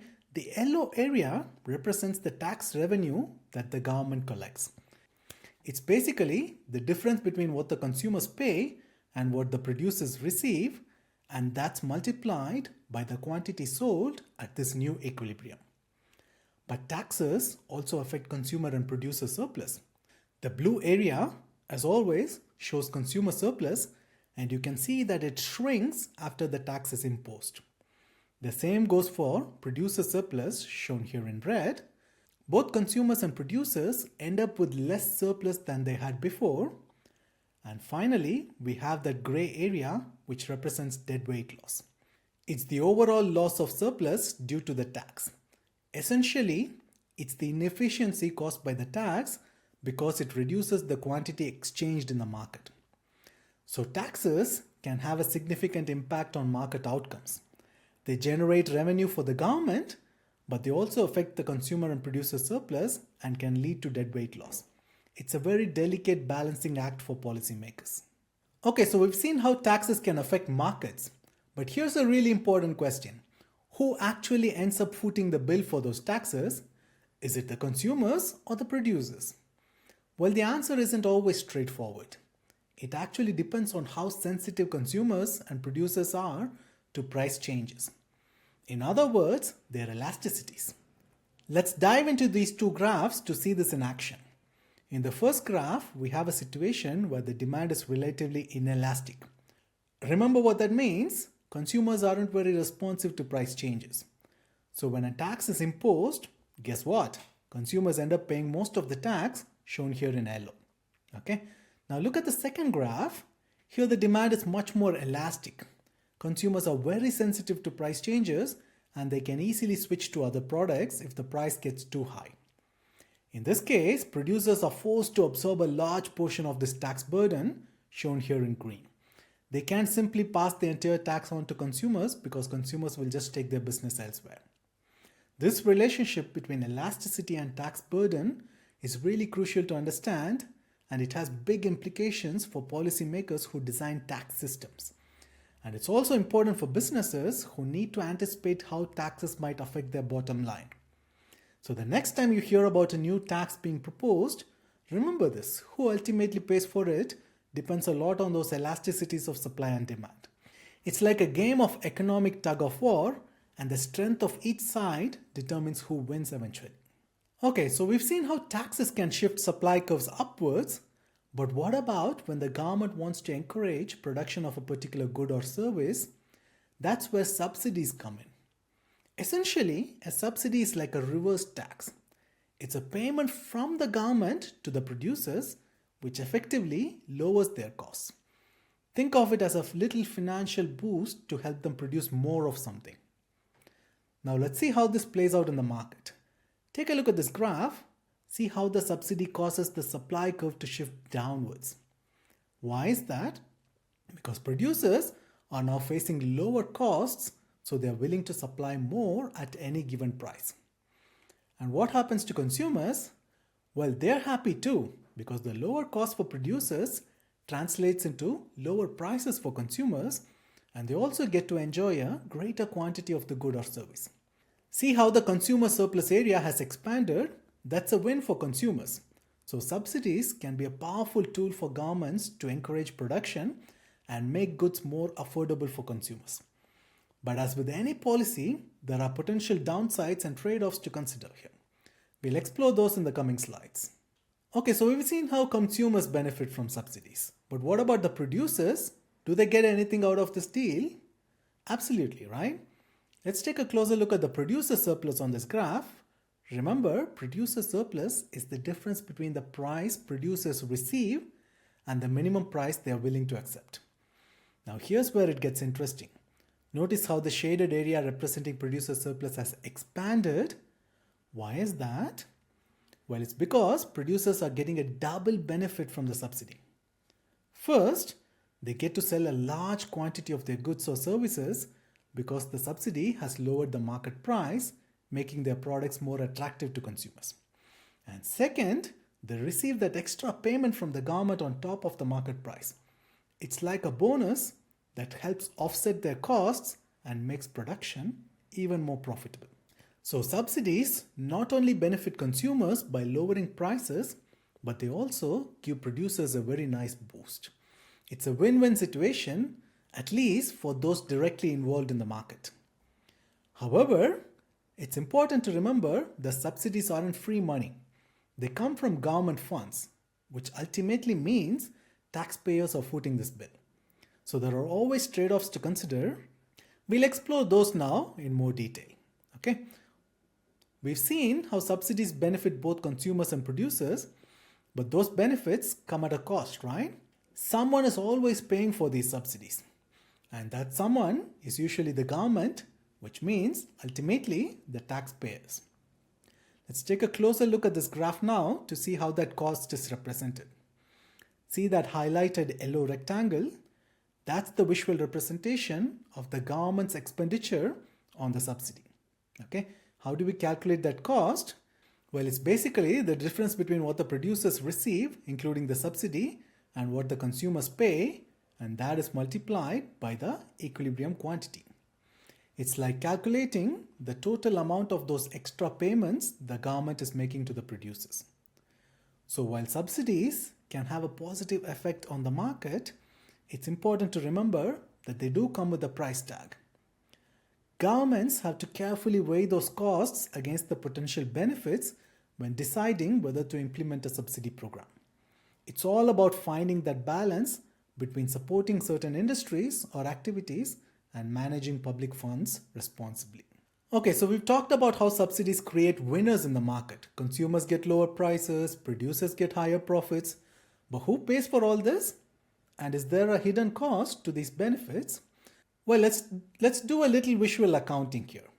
Take a look at this graph. The blue area represents the extra consumer surplus created by the subsidy. Consumers are definitely better off. And the red area shows the extra producer surplus. Producers are happy too. But remember, those benefits don't just magically appear. The government has to pay for them, and that cost is represented by the yellow area. Now here's where it gets interesting. If we add up the blue and the red areas, which are the gains to consumers and producers, and then subtract the yellow area, the government costs, what are we left with? That gray triangle. That is the deadweight loss, as we've seen in earlier cases too, right? It's the unavoidable cost of the subsidy, a loss of overall surplus that nobody captures. Why does this happen? Well, the subsidy distorts market signals and can lead to overproduction.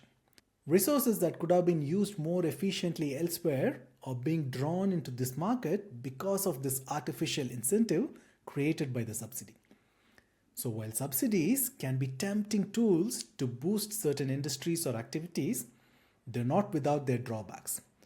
It's crucial to weigh those costs and inefficiencies against the potential benefits before diving headfirst into a subsidy program.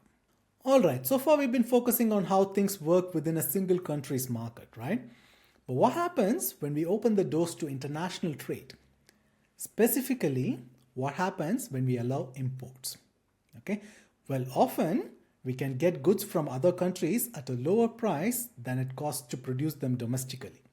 This is due to various factors like lower labor costs, different resource availability, or economies of scale. Now let's see how this plays out in our supply and demand graphs. Notice how the lower import price puts downward pressure on the overall market price, and what happens as a result? Well, domestic producers find it hard to compete with those cheaper imports. Their production decreases, which creates a shortage in the domestic market. And here's the key. That shortage is filled by those very same imports.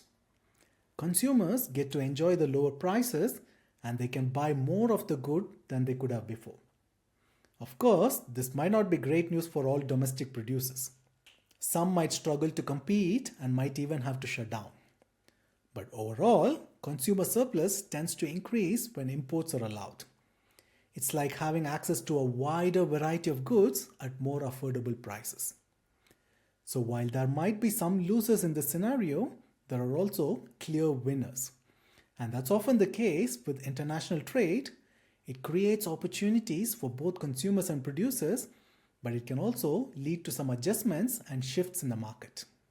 Okay, so we've seen how allowing free trade with imports can affect a market. But what if the government decides to step in and protect domestic producers from those cheaper imports? That's where tariffs come into play. Essentially, a tariff is like a tax on imported goods. It raises the price of those imports, making them less competitive with domestically produced goods. Let's see how this looks on our graph. Notice how the tariff pushes the equilibrium price upwards. This is good news for domestic producers. They can now sell their goods at a higher price and compete more effectively with those imports. See how their producer surplus has expanded. But as you might expect, there is a flip side to this coin. Consumers now have to pay more for those goods. Their consumer surplus shrinks as a result. And then there's the government.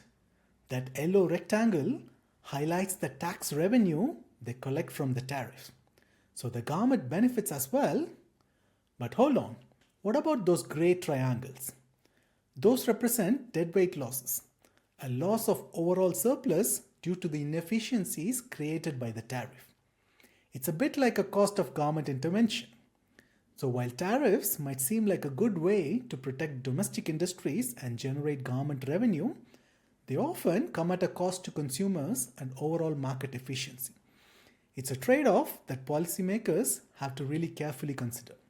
Alright, we just talked about tariffs. Now let's explore another way governments can restrict imports, that is quotas. What's the difference here? Well, while a tariff is like a tax on imports, a quota simply sets a strict limit on the quantity of a good that can be imported. It's like saying, okay, you can only bring in this much of this product and no more. Okay, now take a look at this graph again. Similar to a tariff, a quota also raises the domestic price of the good. Why is that? Because by limiting the supply of imports, it creates some scarcity in the market. And just like with the tariff, this leads to a higher producer surplus for domestic producers. They get to sell more of the goods at higher price. But unfortunately for consumers, it also means a smaller consumer surplus as they face those higher prices. But here's the key difference between a quota and a tariff. The government doesn't collect any tax revenue with a quota. That means the entire gray area we see here on the graph represents deadweight loss. A pure loss of overall surplus with no offsetting benefits for the government. So in a way, a quota can be seen as more inefficient than a tariff. It creates the same distortion in the market, harming consumers and reducing overall efficiency, but without generating any additional revenue for the government. Alright, let's shift gears a bit and talk about something we all do every day, making choices. But how do we actually make those choices, especially when it comes to what we buy and consume? That's where consumer choice theory comes in. Okay? The basic idea is that we all want to get the most satisfaction possible from our choices. Economists have a fancy word for the satisfaction. They call it utility. It's basically a measure of how much enjoyment or happiness we get from consuming something. Now let's look at this table. It shows how much utility someone gets from eating different numbers of pizza slices. The first column is pretty straightforward. It's just the number of slices. The second column shows the total utility, the overall satisfaction from eating that many slices. Okay? But the third column, this shows marginal utility. It tells us how much extra satisfaction you get from eating that one additional slice. Okay? Now check out this graph. See how that the utility increases as we eat more pizza. But then something interesting happens. It reaches a peak and starts to decline. Why is that? Well, it's because of something called the law of diminishing marginal utility. Essentially, it means that as we consume more and more of something, the extra satisfaction we get from that each additional unit starts to decrease. Think about it. That first slice of pizza after you've been starving is pure bliss, right? But by the time you get to the fourth or fifth slice, you might not be enjoying it quite as much. That's diminishing marginal utility in action. Understanding this principle can help us make better choices. It reminds us that sometimes less is more, and it helps explain why we don't just keep consuming one thing endlessly. Okay, we've talked about utility and that intriguing law of diminishing marginal utility. But how does this all translate into actual decisions? How do we figure out how much of something to consume to maximize our satisfaction? Well, let's revisit the concept of utility maximization. Remember, our goal is to get the most bang for our buck, or in this case, the most satisfaction for our pizza budget. Now this table has a new addition, the marginal cost. In our pizza example, it's simply the cost of each additional slice, which we'll assume here is a constant $1. Okay? Take a look at this graph. We have two lines here, one representing the marginal benefit, which is the same as our marginal utility, and the other representing the marginal cost. So how do we find that sweet spot of maximum satisfaction? The key principle is to keep consuming as long as the marginal benefit is greater than the marginal cost. In other words, keep eating pizza as long as that extra satisfaction you get from that next slice is greater than the dollar you have to pay for it. Alright, so we've mastered the art of maximizing utility with a single good, like our delicious pizza, right? But let's face it, life is rarely that simple, right? We usually have to choose between many different things, all vying for our attention and our limited budget. So let's add another dimension to our decision making. Take a look at this table. Now we're not just craving pizza anymore, we also want some refreshing cola to go with it. Okay? We still have our total utility and marginal utility for each good. But here's the challenge. How do we split our money between these two tempting options to get the most satisfaction overall? It's not as simple as just looking at the raw marginal utility numbers anymore, right? Why? Because as we all know, things don't always cost the same. Imagine a can of cola costs $2 while a slice of pizza is only $1. That changes things, doesn't it? We need a new strategy now. We have to think about the marginal utility per dollar spent. In other words, we need to compare the bang for our buck for each option. This leads us to a crucial question. How do we find that perfect balance where we squeeze the most satisfaction out of our limited budget, taking into account both the benefits and the costs of each good? That's the million-dollar question here, right? And we'll explore the answer in the next slide. Okay? All right, let's bring it all together and see how this plays out in a real-world scenario. We've got our table with the marginal utility per dollar for both cola and pizza, but how do we actually make those consumption decisions? Well, it's like a treasure hunt for the most bang for our buck, right? We start with the item that gives us the highest marginal utility per dollar. In this case, it's that first slice of pizza offering a whopping 5 units of satisfaction for just $1. What a deal, right? So our first dollar goes to pizza. But what about the second dollar now? The first can of cola offers 7 units of satisfaction, but that's only 3.5 per dollar. Meanwhile, the second slice of pizza still offers 4 units of satisfaction, which is greater than 3.5. So pizza wins again. Our second dollar goes to the second slice of pizza. Now for our third dollar, the first can of cola finally takes the lead, right? It offers 3.5 units of satisfaction per dollar. That's higher than the 3 units offered by the third slice of pizza. But here's the catch. You can't just buy half a can of cola. So our third dollar and fourth dollar both have to go towards the first can of cola. Okay, and we can keep on going like this, always comparing the marginal utility per dollar for each option and prioritizing the one that gives us the most extra satisfaction for our money. Of course, our budget will eventually limit how much we can buy. But the principle always remains the same. Keep spending until you reach a point where you wouldn't gain any further net satisfaction from spending another dollar on either cola or pizza. That's our sweet spot, the utility maximization point. And there you have it. We've covered a ton of ground in this session.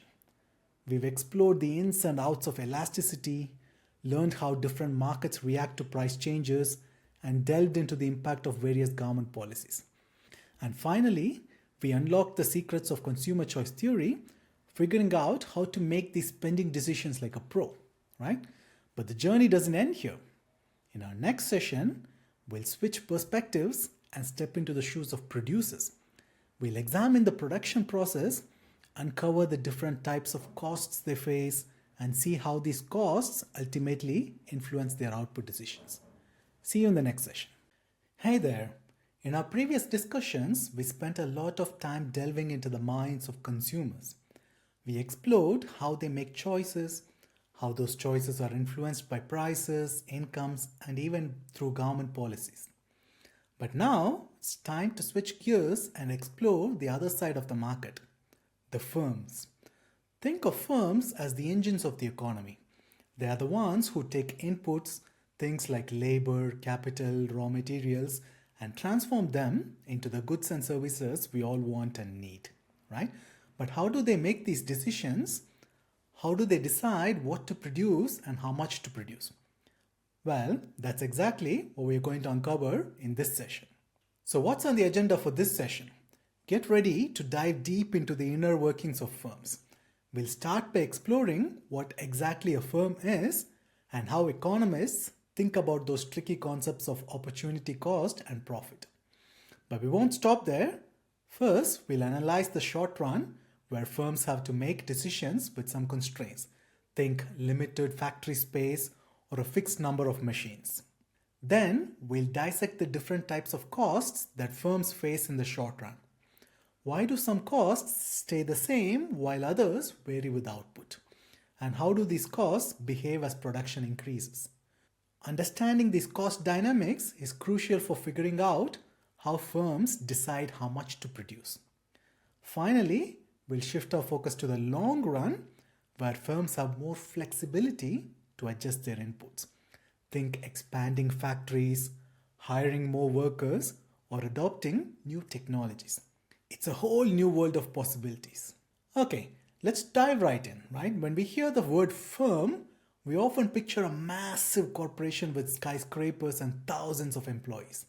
But in reality, firms can be anything from a solo freelancer working from their kitchen table to a global conglomerate with operations spanning continents. Regardless of size, the essence of a firm always remains the same.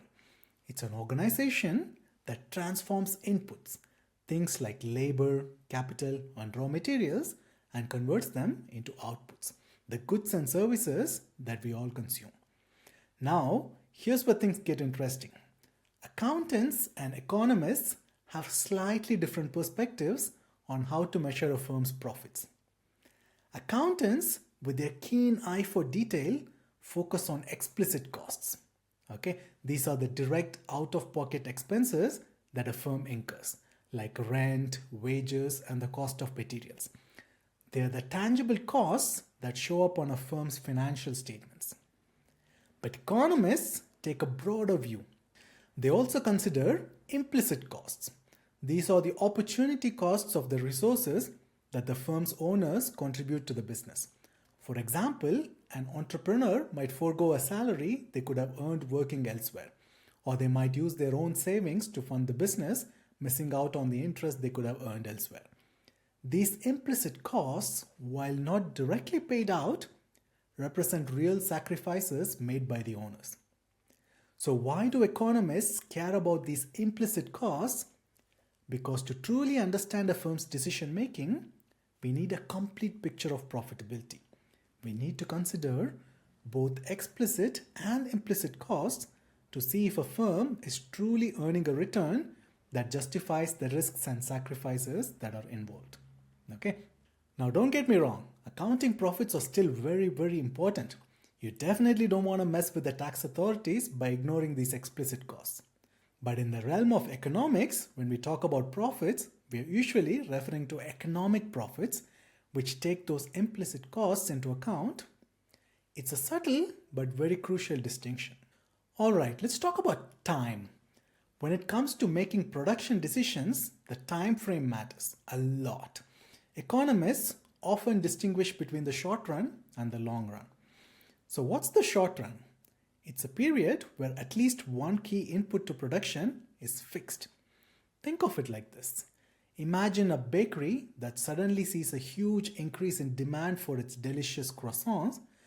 In the short run, they might be able to bake a few extra batches or hire a couple more bakers, but they can't magically expand their kitchen overnight, right? Their oven capacity, the size of their workspace, those things are fixed in the short run. But the long run is a different story. Given enough time, that bakery could invest in a bigger oven, expand their kitchen, or even open a second location. In the long run, all inputs become variable. They have much more flexibility to adjust to these changes in demand. Why is this distinction so important? Well, it fundamentally shapes how firms respond to market forces. In the short run, they have to make do with what they have. They might have to turn away customers or make tough choices about which products to prioritize. But in the long run, they have more options. They can expand, contract, or even completely reinvent themselves. So whether it's a bakery facing a croissant craze or a tech company responding to a surge in demand for its latest gadget, understanding the difference between the short run and the long run is crucial for understanding how firms navigate the ever-changing economic landscape. Okay, so we know firms transform inputs into outputs, but how exactly does that magical transformation happen? That's where the production function comes in. Think of the production function as a recipe, right? It tells us the relationship between the ingredients, which are the inputs, and the final dish, which is the output. Just like a recipe tells us how much flour, sugar, and eggs you need to bake a cake, the production function tells a firm how much labor, capital, and raw materials are needed to produce, say, a car or a smartphone, right? Okay. Now remember that crucial distinction between the short run and long run? Well, it applies to inputs as well. In the short run, some inputs are fixed, they can't be easily changed, like the size of a factory or the number of specialized machines a firm has. Okay? These fixed inputs are like the oven in our bakery example. You can't just make it bigger overnight. Okay? But other inputs are variable. They can be adjusted more quickly, right? Like the number of workers or the amount of raw materials used. Okay? These are like the ingredients in our cake recipe. You can easily add a bit more flour or sugar if needed, right? Okay? Understanding the production function and this fixed variable distinction is like having an X-ray vision into a firm's operations. It allows us to see how efficiently they are using their resources and how they can adjust their production in response to changes in demand or costs. Okay? It's a fundamental building block for understanding how firms make those critical production decisions. Okay, so we know that firms use inputs to create outputs and we have that production function to describe that relationship, right? But how can we analyze how those inputs actually affect the amount of output produced, especially in the short run when some inputs are fixed? Well, economists have developed a few key measures to help us understand this. Let's break them down. Okay. First up, we have the total product of labor, or TPL for short. This is the most straightforward measure, right? It simply tells us the total amount of output produced at different levels of labor. Okay. Think of it as the grand total of everything the firm produces with a given number of workers, right? Okay. Next, we have the marginal product of labor, or MPL. Okay. This one's really important, right? It tells us how much extra output we get by adding one more unit of labor. Okay. Imagine you hire one more worker in your factory. How much does your total output increase? That's your MPL. Okay. It's like measuring the productivity boost from that extra worker. Okay. Finally, we have the average product of labor, or APL. This measures the output per worker on average. Okay. It gives us a sense of the overall productivity of the workforce. Now, these three measures, TPL, MPL, and APL, are all interconnected. Okay. They paint a picture of how a firm's production process works in the short run when things like factory size or machinery are fixed. Okay, let's talk about one of the most fundamental principles in economics, the law of diminishing returns. It sounds a bit intimidating, but it's actually a pretty intuitive concept, and these numbers will help us see it in action. Essentially, it says that if we keep adding more and more of a variable input, like labor, to a fixed input, like the size of a factory, eventually the extra output we get from each additional unit of that variable input will start to decrease. Think of it like this. Imagine a small pizza shop with just one oven. That oven is their fixed input in the short run. Okay, they can't magically make it bigger on a whim, right? Now, let's say that they start hiring more and more workers. This table shows exactly how their pizza production changes as they add staff, right? Okay, with no workers, they produce 0 pizzas, right? That makes sense.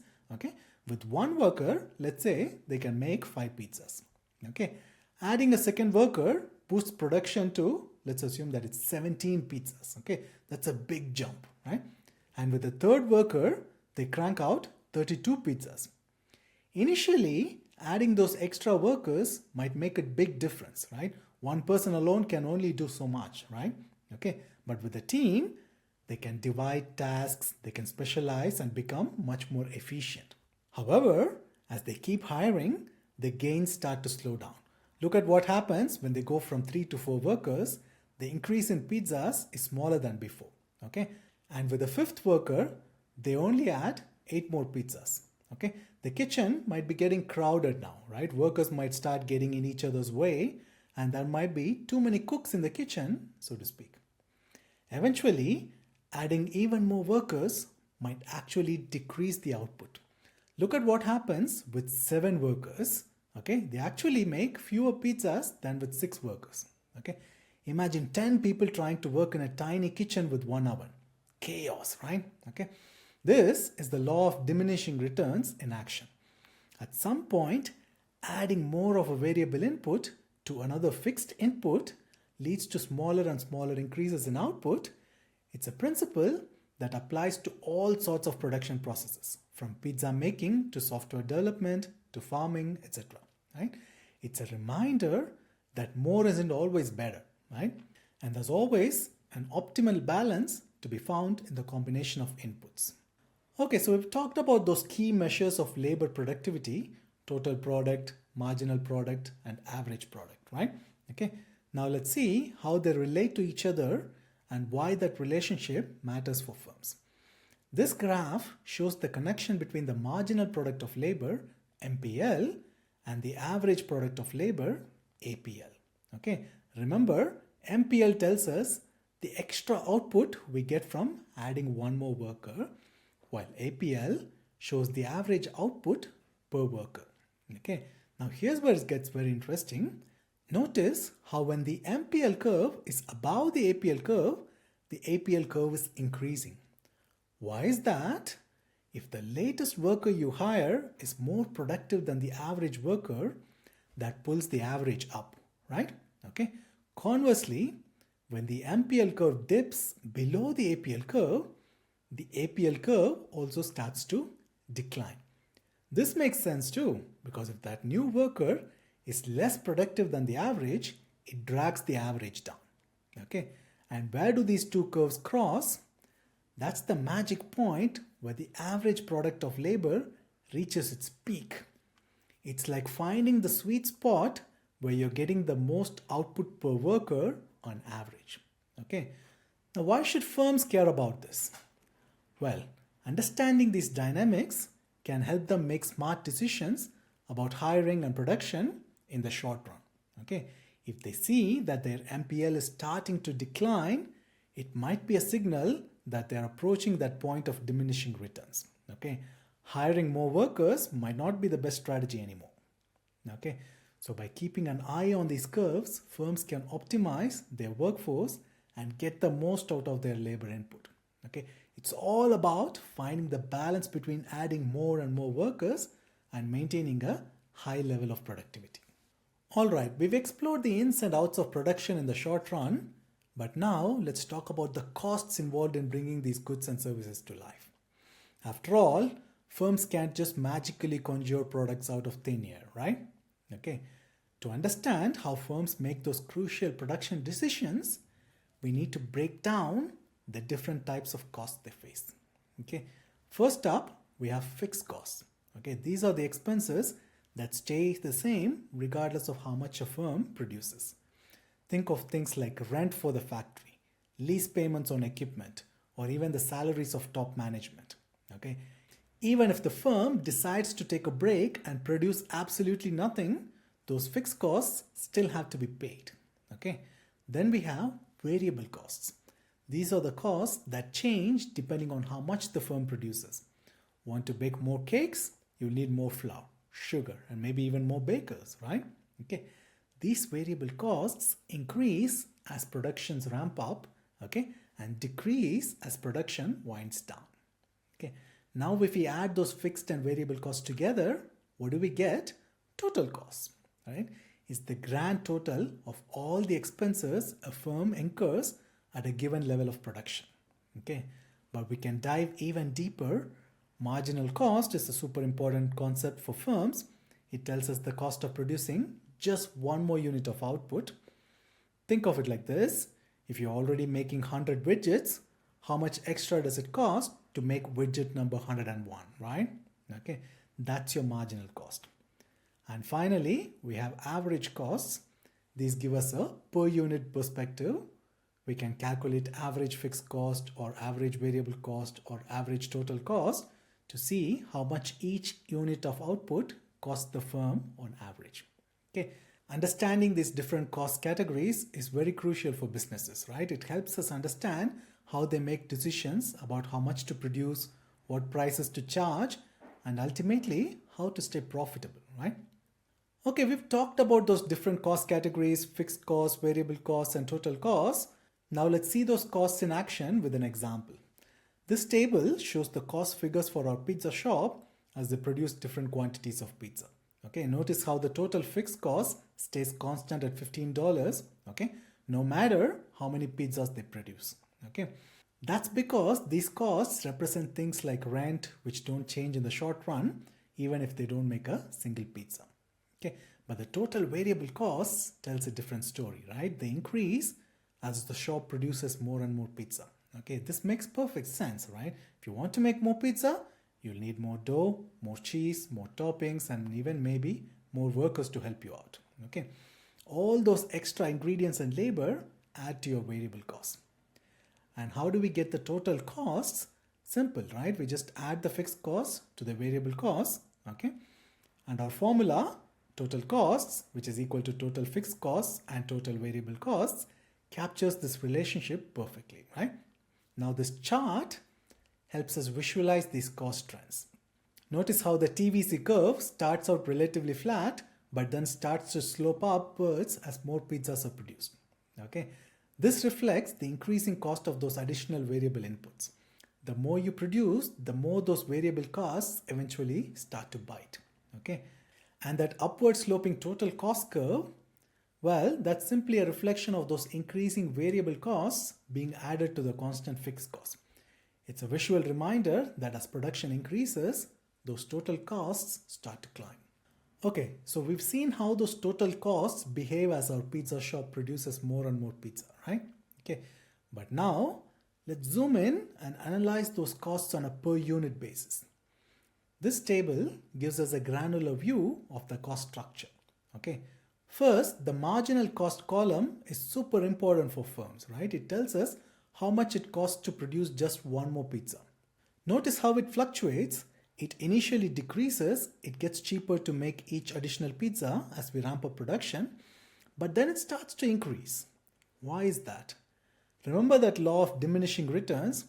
As we add more workers to that fixed kitchen space, things start to get crowded and less efficient, and those marginal costs start to rise. Now let's look at those average costs. Average fixed cost is pretty straightforward. It's simply the fixed cost divided by the number of pizza. Right? Okay. Notice how it steadily declines as we produce more and more pizza. Okay. We are spreading those fixed costs over a larger and larger number of pizzas, so the per unit fixed cost goes down. Okay. Average variable cost often has a U shape.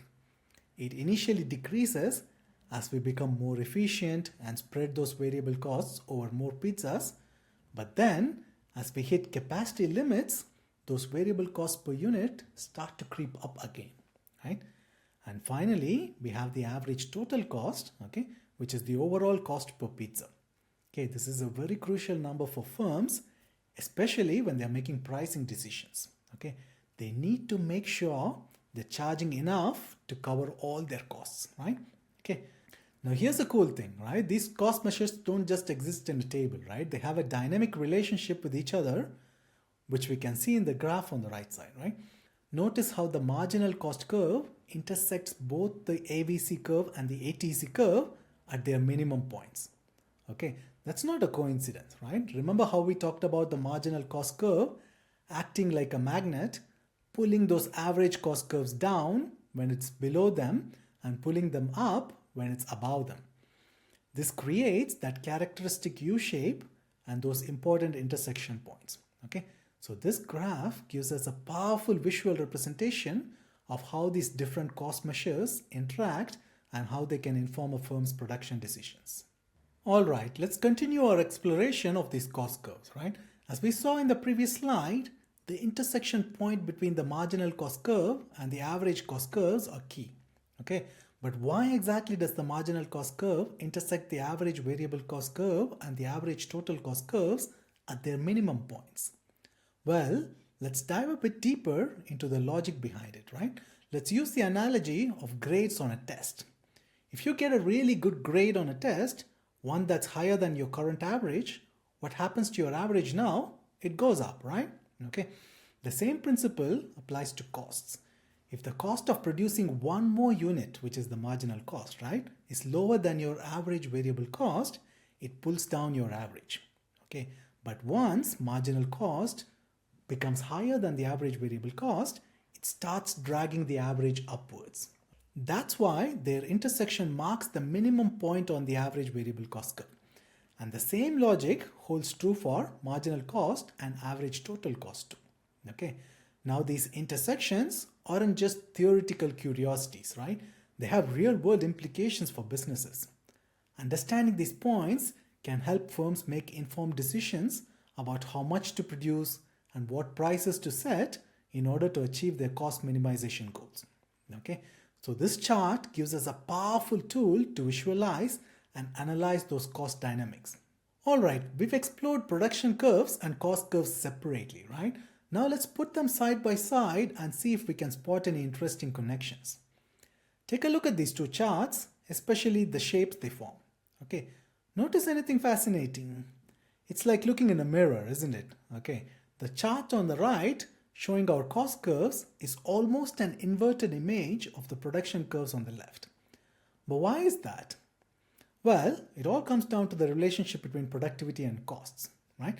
Remember how marginal costs tell us how much producing one more unit changes the total cost, and how marginal product of labor tells us how much one extra worker adds to the output. These two are intimately linked. When MPL is high, it means each new worker is contributing a lot to the output. Okay, this means the cost of making those additional units, which is denoted by MC, is relatively low. Okay, but as we start hitting those diminishing returns and MPL declines, the opposite happens for costs, right? Each extra worker adds less and less to the output, which drives up the cost of those extra units. Okay, that's why the MC curve rises as the MPL curve falls. And the relationship between average product of labor and average variable costs follow a similar pattern. Okay, higher average productivity means lower average variable costs. It's like getting more bang for your buck with your labor input, right? This inverse relationship between productivity and costs is a fundamental principle in economics. It's crucial for understanding how firms analyze their operations, make production decisions, and ultimately strive to be as efficient as possible. Okay, so we've spent a good chunk of time exploring costs in the short run, where firms have to deal with those pesky fixed inputs. But what happens when we give them a bit more freedom? What happens in the long run when they can adjust all their inputs? Well, imagine a company that's growing and expanding, right? Each of these short-run ATC curves on the graph represent a different factory size. As the firm expands its capacity, things start to look pretty good, right? They can take advantage of specialization, spread those fixed costs over more units, and they can become more efficient. Okay, notice how the ATC curves are shifting downwards initially. Okay, that's a sign of those lower average costs. But here's the catch. Bigger isn't always better, right?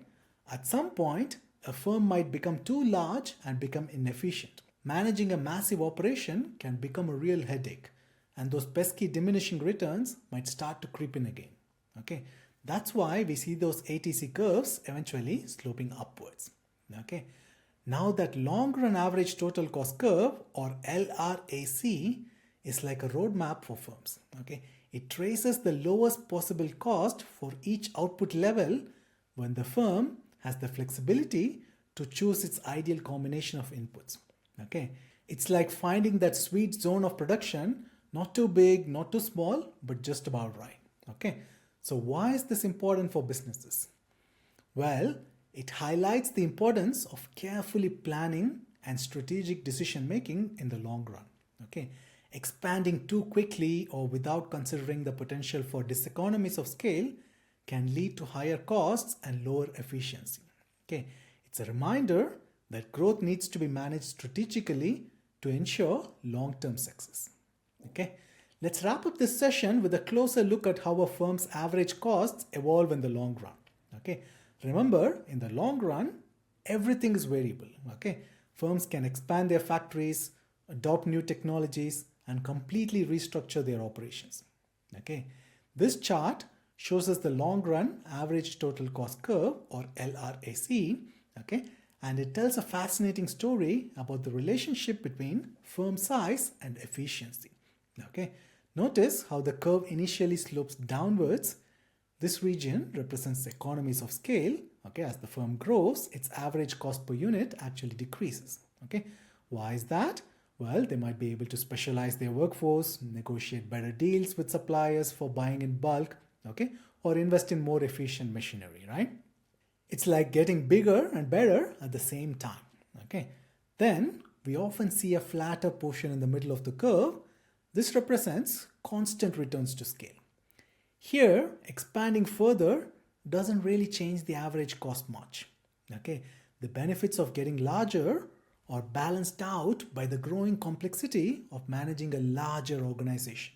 Okay, but eventually the curve takes a turn upwards. Okay, this signifies diseconomies of scale. Okay, at this point, growing even larger actually makes the firm less efficient, driving up its average costs. Why is that? Well, communication might break down in a massive company, Bureaucracy could slow things down, or they might even lose some of their bargaining power with suppliers. Okay, it's like the firm has become too big for its own good. So we've covered a lot of ground in this session. We've explored how firms make production decisions, and we've delved into the cost structures they face in both the short run and the long run. Okay, but why is all this cost analysis so important? Well, it lays the foundation for understanding how firms make pricing and output decisions in different market environments. And that brings us to our next session, where we'll explore the fascinating world of market structures. Okay, we'll discuss how things like the number of competitors, the ease of entering a market, and the type of product being sold create very different playing fields for businesses. Okay, understanding these market structures is key to unlocking the secrets of price determination and how those competitive forces ultimately shape the choices available to us as consumers. See you in the next session. Cheers. Hey there, welcome back. In our previous sessions, we've looked at consumers and producers in detail. We've explored how they make decisions, how those decisions are influenced by costs, prices, and even government policies. But now, it's time to zoom out a bit and examine the bigger picture of market structures that bring both consumers and producers together. Think of market structures as the different playing fields where the game of economics is played. Some markets are highly competitive, with lots of players vying for consumers' attention. Others are dominated by a single powerful firm calling all the shots. And then there's everything in between. In this session, we'll explore these diverse market landscapes.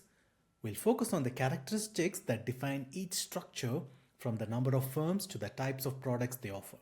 We'll uncover how these characteristics shape the behavior of both consumers and producers, influencing prices, output, and even innovation.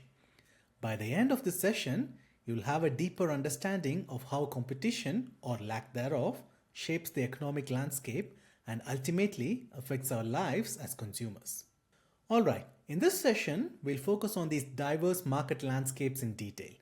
We'll start with perfect competition, the idealized world of many small firms producing identical products. Then we'll explore the opposite end of the spectrum, monopoly, where a single dominant firm reigns supreme. But that's not all. We'll also briefly explore the intriguing world of price discrimination, where firms charge different prices to different consumers. And we'll investigate monopolistic competition, where many firms compete with differentiated products, leading to a fascinating blend of competition and market power. Finally, we'll tackle oligopolies, those markets dominated by a few large players, and we'll even touch on game theory, the strategic interactions that can make these markets so dynamic and unpredictable. Okay, so we've got this whole universe of market structures out there, but how can we make sense of it all? Think of it like a spectrum with perfect competition on one end and pure monopoly on the other. In between, we have monopolistic competition and oligopoly, each with its own unique blend of characteristics. Now, perfect competition is often considered the ideal market structure. It's the benchmark against which we compare all other markets. Why? Because in perfect competition, we have a ton of small firms all producing identical products. This means no single firm has any power to influence the market price. They are all price takers, simply responding to the forces of supply and demand. But as we move along the spectrum, things start to change. In monopolistic competition, we still have many firms, but now they are offering differentiated products. Further down the line, we encounter oligopolies. These are markets dominated by a few large firms. And finally, we reach the extreme of pure monopoly, where a single firm reigns supreme. So this spectrum gives us a framework for understanding the diverse landscape of market structures. And as we explore each type in more detail, we'll see how these different environments shape the behavior of firms and ultimately affect us all as consumers. Alright, let's dive into the first stop on our market structure tour, perfect competition. Now, perfect competition might sound a bit like something out of a fairy tale, and in a way, it is. It's an idealized model of a market that economists use as a benchmark. So what exactly makes a market perfectly competitive? Well, there are a few key ingredients. First, we need a whole bunch of small producers and consumers. Think of a farmer's market with dozens of stalls selling the same type of fruits and vegetables. No single farmer can dictate the price of tomatoes because there are so many others selling them too. Second, the products need to be standardized or homogeneous. Okay? This means they're essentially identical, like those tomatoes at the farmer's market, right? Consumers don't care which farmer they buy from because the tomatoes are all the same. Third, there can't be any barriers to entry or exit. New firms should be able to easily enter the market if they see an opportunity, and existing firms should be able to leave just as easily if things aren't going well. And finally, because of all these factors, firms in perfect competition are price takers. They have no control over the market price and simply have to accept the price that's determined by the forces of supply and demand. Now, while perfect competition might be rare in the real world, understanding its characteristics helps us analyze how other market structures deviate from this ideal and what the implications are for consumers and producers. Okay, let's visualize how perfect competition actually plays out in the market. We've got two graphs here to help us understand the dynamics. The graph on the left shows the overall market for, let's say, apples, right? Okay, we've got our familiar downward sloping demand curve and our upward sloping supply curve. And where they intersect, that's our equilibrium price and quantity for apples in the market, right? Okay, now zoom in on the graph on the right. Okay, this represents an individual apple farmer in this perfectly competitive market. See that horizontal line, which is labeled MR is equal to D, okay? It shows that the individual farmer faces a perfectly elastic demand curve at the market price. Why is it horizontal? Well, remember, in a perfect competition, each firm is a price taker. They have no control over the price. They can sell as much as they want at the market price, but they can't charge a penny more. If they try to raise their price, consumers will simply buy from one of their many competitors. Okay? This also means that the firm's marginal revenue, the extra revenue they get from selling just one more apple, is equal to the market price. That's why the MR curve, it overlaps the demand curve. Okay? So these two graphs together illustrate the key features of perfect competition. The market forces of supply and demand determine the equilibrium price, and the individual firms have to take that price as a given. Okay, so we've seen how firms in perfect competition take the market price as a given, but how do they actually decide how much to produce? And can they make a profit in this seemingly cutthroat world? Well, let's dive into the short-run dynamics. The graph on the left shows our familiar market demand and supply curves determining the equilibrium price, right? Okay. Now focus on the graph on the right. This represents an individual firm in that market, right? We've got our horizontal demand curve. Remember, they're price takers. But now we also have those cost curves we talked about earlier, right? The marginal cost and the average total cost. Okay. Now, where does the firm maximize its profit? Remember the golden rule. Produce where marginal revenue equals marginal cost, right? This might ring a bell from our session on consumer choice, where we talked about maximizing utility by consuming where marginal utility equals marginal cost. It's a similar principle at play here, okay? Why is this the sweet spot? Well, think about it. If MR is greater than MC, it means the firm is earning more revenue from selling one more unit than it costs to produce it. So they should definitely produce more. On the other hand, if MC is greater than MR, it means that extra unit is actually costing them more to produce than they are earning from selling it. Not a good idea, right? Okay. So that point where MR is equal to MC is where the firm finds that perfect balance. Okay. It's where they maximize their profit. And in this case, at that profit maximizing quantity, the price the firm receives is actually higher than its average total cost. Okay. This means the firm is making a profit. Okay. See that green rectangle here? That's the visual representation of the firm's economic profit. So yes, firms in perfect competition can absolutely make a profit in the short run. But here's the catch. This profit is like a sugar candy, right? Luring in all the new entrants to the market. Okay. And as we'll see in the next slide, that's where the long run dynamics come into play and things start to get really interesting. Okay, so we just saw how a firm in perfect competition can rake in some profits in the short run. But here's the twist. Those profits are like a magnet, right? They attract new firms to the market, and as those new firms enter, the market dynamics start to shift. Okay, take a look at the graph on the left. Remember how we had that initial equilibrium price where our firm was making a profit? Well, as new firms enter, the market supply curve starts to shift to the right or downwards. Why is that? Because we now have more firms producing the same product, increasing the overall supply in the market. And what happens to the equilibrium price? It starts to fall slowly. Okay. Now zoom in on the graph on the right. This shows our individual firm again. As the market price falls, that horizontal demand curve it faces starts to shift downwards as well. Okay. And as that demand curve shifts down, guess what happens to that juicy profit rectangle? It starts to shrink. Eventually, as more and more firms enter the market, that price keeps falling until it just touches the firm's average total cost curve. Okay? At that point, the profit disappears. The firm is still operating, but it's just breaking even. No more economic profits to be had. Okay? This is the magic of perfect competition in the long run. Those short-run profits act as a signal, attracting new firms and increasing competition. And that increased competition drives prices down, eliminating those profits and bringing the market to a state of equilibrium where firms are just covering their costs. It's an interesting example of how market forces can lead to efficiency and fairness. Okay, so we've seen how those tempting short-term profits in perfect competition eventually disappear as new firms enter the market. But what happens when the tables are turned and the firms are facing losses already? Well, let's take a look at the scenario.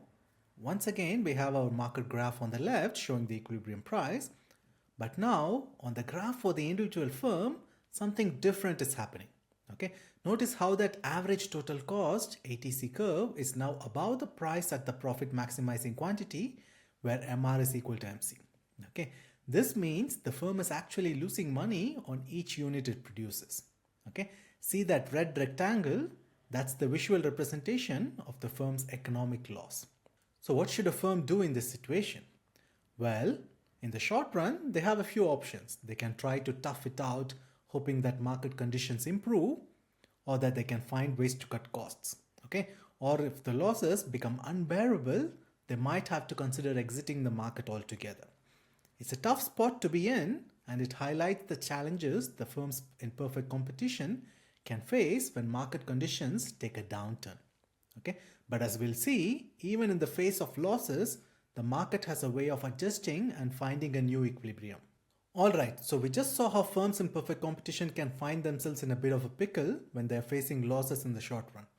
But here's the good news. The market has a way of adjusting and restoring balance in the long run. Okay?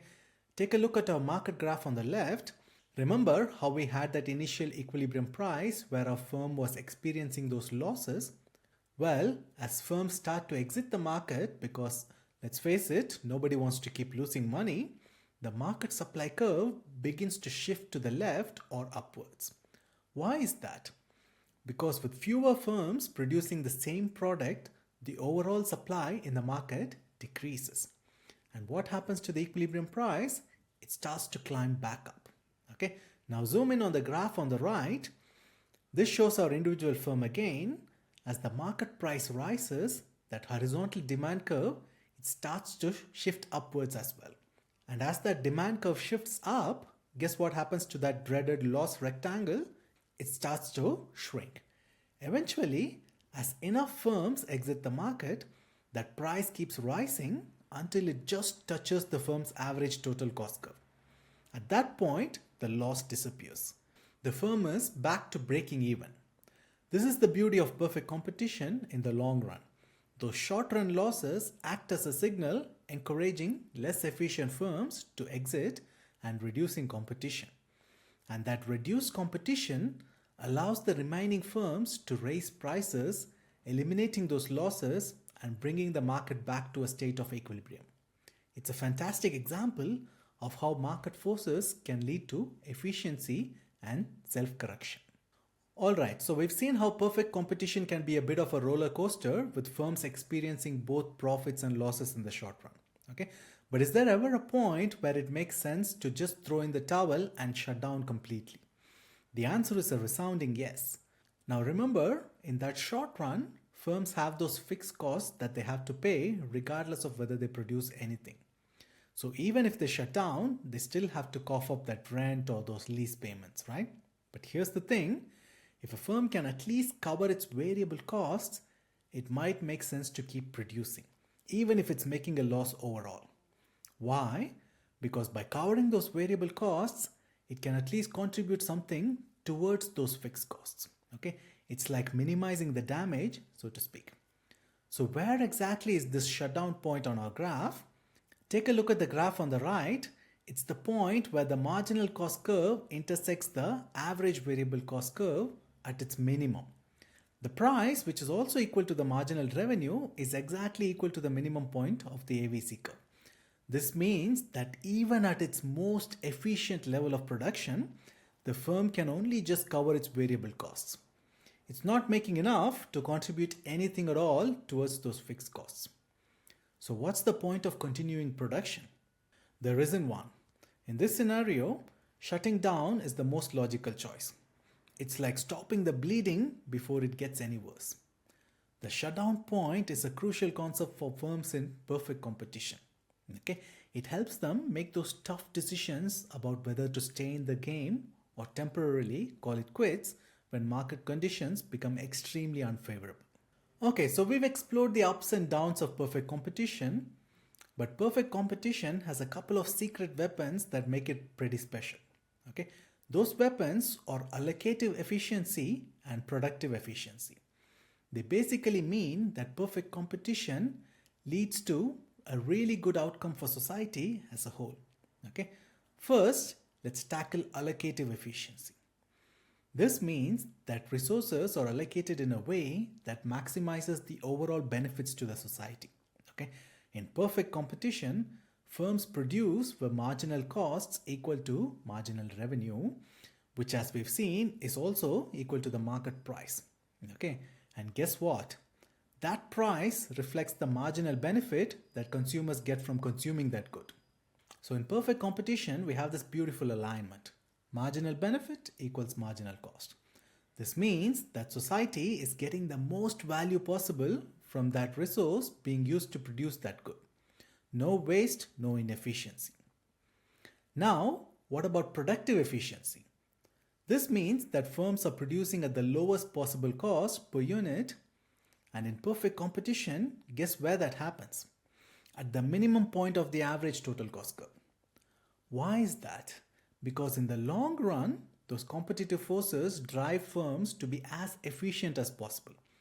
They can't afford to be sloppy with their costs, or they'll get squeezed out of the market. So perfect competition delivers on both fronts, allocative efficiency and productive efficiency. It's a market structure that, while idealized, gives us a benchmark for what an efficient and socially beneficial market can look like. It's a reminder that competition can be a powerful force for good, driving firms to produce the right amount of goods at the lowest possible cost. Okay, so we've explored the ins and outs of perfect competition, that idealized world of many small firms battling it out. Okay, now let's journey to the opposite end of the market structure spectrum, monopoly.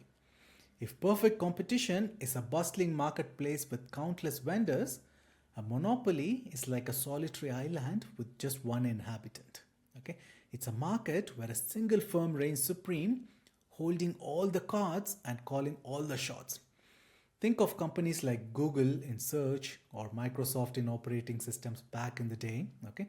These are examples of firms that, at least for a time, enjoyed a near monopoly in their respective markets. Now, monopolies might seem like a distant concept, something out of an economics textbook, but they actually play a significant role in our everyday lives, influencing the prices we pay, the choices we have, and even the pace of innovation. Okay, so we've established that a monopoly is like a lone wolf of the market, okay? A single firm that reigns supreme. But what exactly are the defining features that make a monopoly a monopoly? Let's break it down. First and foremost, there's a single producer. This is the hallmark of a monopoly, right? Unlike other market structures where multiple firms compete, here we have just one firm supplying the entire market. Okay. Second, there are no close substitutes for the product, right? This means consumers don't have any real alternatives if they want that particular good or service. The monopolist has a captive audience, so to speak. Okay. Third, there are significant barriers to entry. This prevents other firms from entering the market and challenging the monopolist's dominance. Okay. These barriers can take various forms like exclusive control over a key resource, patents, or copyrights that protect the monopolist's innovation, or even economies of scale that make it impossible for smaller firms to compete. Now, because of these factors, the monopolist enjoys a significant market power. They can essentially dictate the price and quantity supplied, acting as a price maker rather than a price taker. Okay? This market power can have both positive and negative implications. On one hand, it can lead to higher profits for the monopolist and potentially even greater innovation. But on the other hand, it can also lead to higher prices for consumers, reduced output, and a less efficient allocation of resources. So these characteristics define the landscape of a monopoly. It's a market structure with unique challenges and opportunities, and as we'll see in the coming slides, it requires careful analysis to understand its full impact on consumers and the economy. Okay, so we know that monopolists have this incredible power to set prices. Okay, but how do they actually decide what price to charge? Well, it all comes down to the understanding of their marginal revenue curve. Okay, now remember that marginal revenue is the extra revenue a firm gets by selling one more unit of output. In perfect competition, it was nice and simple. Remember, marginal revenue was just equal to the market price. But in a monopoly, things get a bit more interesting there, right? Okay, take a look at this table and graph. We've got a simple demand curve showing how much consumers are willing to pay for different quantities of a good. Okay, and we've calculated the total revenue and marginal revenue at each quantity. Okay, for example, if the monopolist sets the price at $5, they actually can't sell any units. Okay, but if they lower the price to $4, they can sell one unit and earn a total revenue of 4. Okay, their marginal revenue from selling that first unit is also $4. Okay, but if they want to sell 2 units, they have to lower the price to $3 for both units. Okay, this means their total revenue increases to $6, but their marginal revenue from selling that second unit is only $2. Okay, 6 minus 4 is $2. Okay, see how the marginal revenue is less than the price now. This pattern continues as they sell more units. Okay, to sell 3 units, they have to lower the price to $2, and their marginal revenue from the third unit drops to $0. Okay, and to sell 4 units, they have to lower the price to $1, and their marginal revenue becomes -2 in this case. Okay, it's a negative $2. Notice something peculiar about that marginal revenue curve on the graph. It's actually below the demand curve, and it's even negative at some points. Why is that? Well, it's because the monopolist faces the entire market demand curve.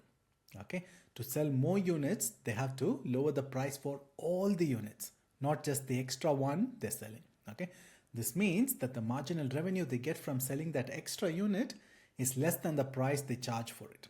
Okay, so the monopolist's marginal revenue curve is always below the demand curve, reflecting this trade-off between selling more units and having to lower the price for all the units. And this has important implications for how they choose their profit maximizing price and quantity, as we'll see in the coming slides. Alright, let's take a closer look at this marginal revenue curve and how it relates to the demand curve. Remember, the demand curve shows us how much consumers are willing to pay for different quantities of a good. But for a monopolist, there's an extra layer of complexity. To sell more, they have to lower the price for all units, not just the extra one, right? Okay. This is where calculus comes in handy. If you want to know the equation for the demand curve, we can use it to calculate the total revenue at any quantity. And once we have the total revenue, we can find the marginal revenue by taking the derivative of the total revenue function. In this case, our demand curve is given by the equation P is equal to phi minus Q. Okay, so the total revenue is simply P times Q, which becomes 5Q minus Q squared.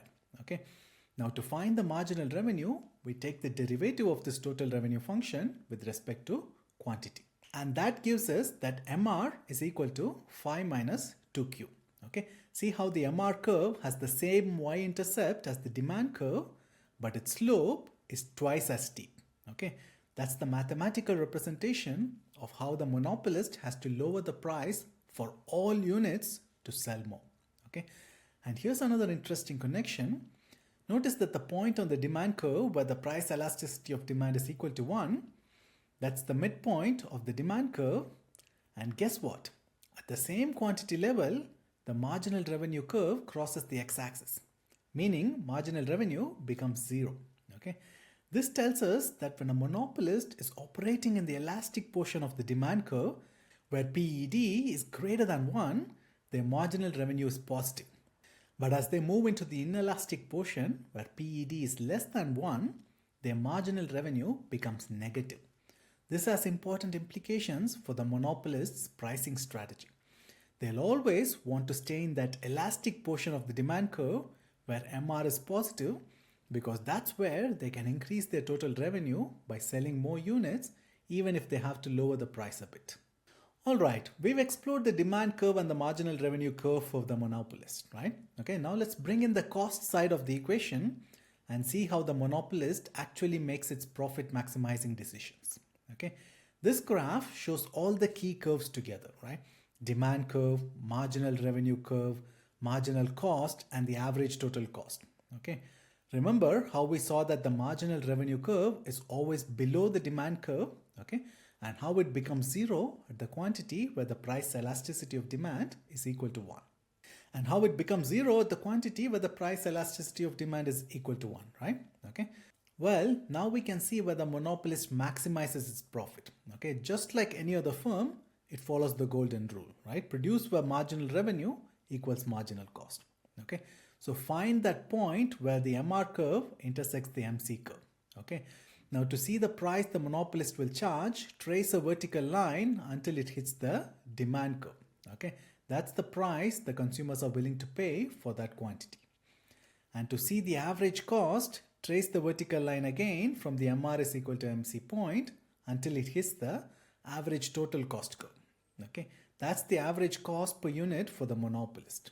Okay, now see that green rectangle, that's the monopolist's profit. It's the difference between the price and the average cost multiplied by the quantity sold.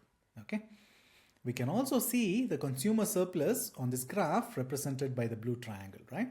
Okay, it's the difference between what consumers are willing to pay as shown by the demand curve and what they actually pay as shown by the market price. Okay, and finally there's that gray triangle. Okay, that's the deadweight loss. It represents the lost gains from trade that occur because the monopolist restricts output and charges a higher price than would exist in a competitive market. Why is it a deadweight loss? Well, think about it. In a perfectly competitive market, firms produce where marginal cost equals price, which also reflects the marginal benefit to consumers. Okay, this is the point where societal welfare is maximized because we are producing the exact quantity where the value to consumers or marginal benefit equals the cost to society or marginal cost. Okay, but a monopolist doesn't play by those rules, right? They restrict output to raise the price and increase their profits. Okay, this creates that deadweight loss triangle. Those are transactions that would have benefited both consumers and producers if they had occurred at a competitive price where MC intersects demand, right? Okay, but that are prevented from happening by the monopoly's market power. Okay, it's a loss of potential welfare for society. So this graph gives us a complete picture of the monopolist's decision making and its impact on the market, right? It shows how they choose their price and quantity, how much profit they earn, and how their market power can lead to inefficiencies like deadweight loss.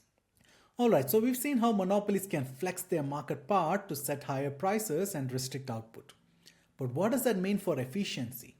Do monopolies deliver the goods when it comes to allocative and productive efficiency? Let's start with allocative efficiency. Remember, this means that resources are allocated in a way that maximizes the overall benefit to society. In a perfectly competitive market, firms produce where marginal cost equals price, which also reflects the marginal benefit to consumers. This is the sweet spot where we are producing the exact quantity that maximizes social welfare. But a monopolist doesn't play by those rules, right? They restrict output to raise the price and increase their profits. This creates that deadweight loss we talked about earlier, right? Okay, those are transactions that would have benefited both consumers and producers if they had occurred, but that are prevented from happening by the monopolist's market power. Okay, so monopolies fail the allocative efficiency test. And what about productive efficiency? This means that firms are producing at the lowest possible cost per unit.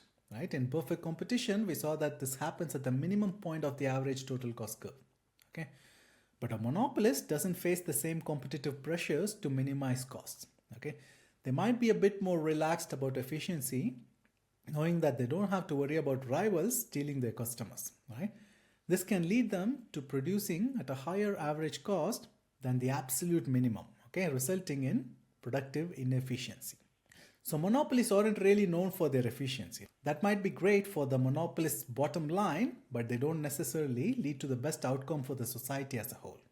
Alright, so we've seen how monopolies can sometimes leave money on the table by charging a single price to all customers. Okay, but what if there was a way for them to squeeze out even more profit and capture some of that lost consumer surplus? That's where price discrimination comes in.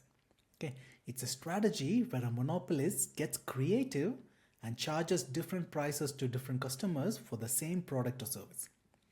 Think about it. Some folks are willing to pay top dollar for a product while others are more budget conscious. Okay, if the monopolist can identify these different groups and charge them accordingly, they can potentially rake in even more dough, right? Okay, now there are a few different ways monopolists can pull off this price discrimination magic.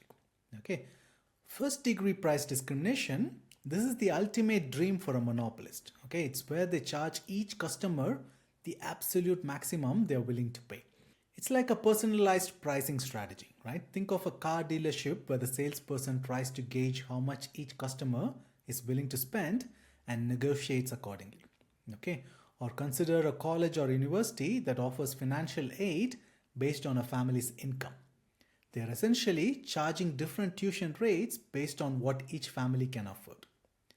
Second degree price discrimination, this involves getting sneaky with quantity, right? The monopolist charges different prices depending on how much you buy, right? Think of those bulk discounts at big supermarket chains like Costco or Walmart, okay, where you get a lower price per unit if you buy in larger quantities, right? Or consider utility companies that charge different rates depending on how much electricity or water you use, right? Then third degree price discrimination, this is where the monopolist divides the customers into groups based on their characteristics of behavior. Students get discounts, senior citizens get special deals, and frequent flyers get perks, right? It's all about tailoring prices to different customer segments, okay? Think of movie theaters that offer discounts for children, students, or seniors, right? Or airlines that charge different fares for business travelers and leisure travelers, right? Even your local gym might offer different membership rates for students, seniors, or families. Okay. Now take a look at this graph. It shows how a monopolist using perfect first degree price discrimination can capture the entire consumer surplus and transform it into producer surplus. Of course, perfect price discrimination is often difficult to achieve in the real world, right? Okay, but it illustrates the potential power of the strategy and how it can dramatically change the distribution of surplus in a market. So price discrimination is a fascinating topic. It raises questions about fairness, efficiency, and the role of market power. Okay, but it's also a powerful tool that can be used to increase profits, expand markets, and even improve efficiency in some cases. Okay, so we've explored the extremes of perfect competition and pure monopoly, right? Now let's dive into a market structure that sits somewhere in between monopolistic competition. Okay, think of monopolistic competition as a hybrid, right? It borrows some features from perfect competition and some from monopoly, okay, creating a unique blend of competition and market power. Okay, just like in perfect competition, we have many firms competing in the market, but here's the twist. Those firms aren't selling identical products anymore. Okay, they're offering differentiated products, goods or services that are similar but not exactly the same. Okay, think of your favorite restaurants, clothing stores, or even hair salons, right? Okay, each one offers something unique, right? Whether it's a specific type of cuisine, a particular style of clothing, or a personalized haircut. Okay, this product differentiation gives each firm some degree of market power. Okay, they are not just price takers anymore. Okay, they have some wiggle room to set their own prices. But here's where the competition kicks in. Okay, because there are still many firms in the market, no single firm can completely dominate, right? If a firm tries to raise its prices too much, consumers can easily switch to a competitor offering a similar product.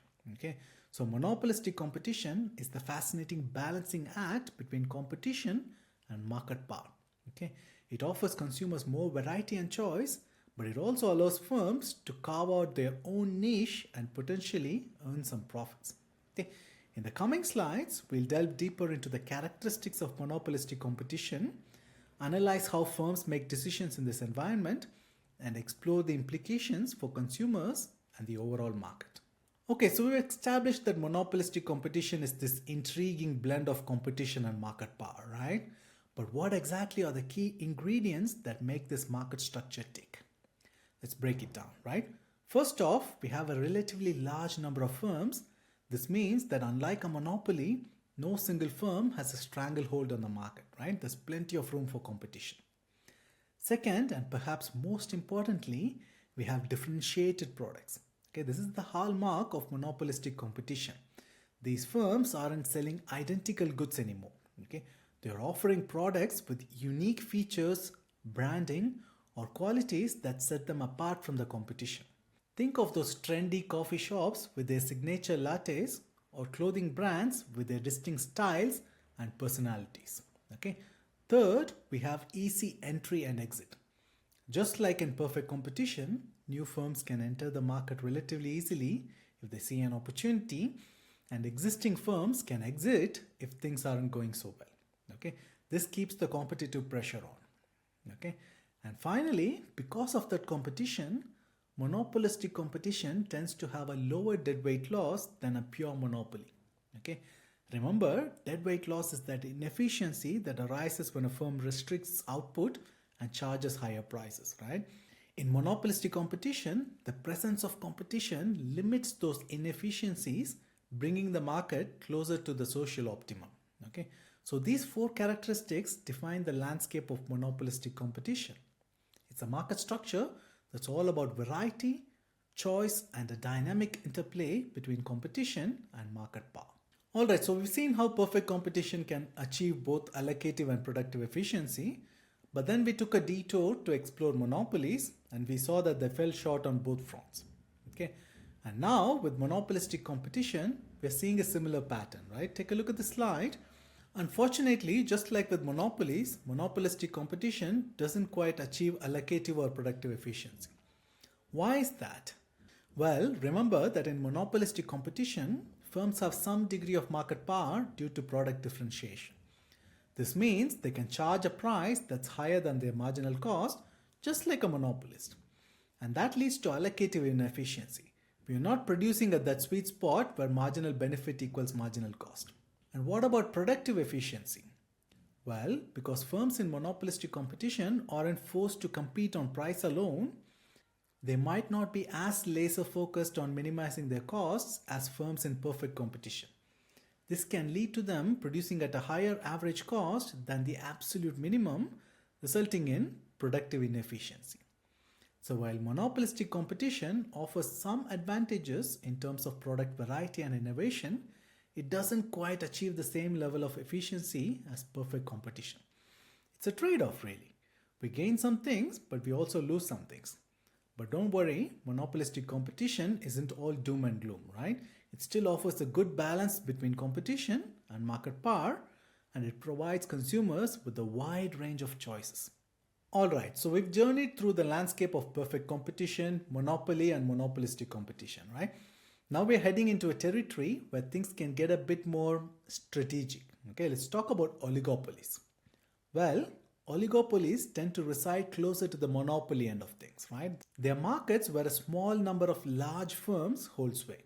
Okay, think of the giants in the tech industry, the major players in the airline industry, or the dominant forces in the automobile market, right?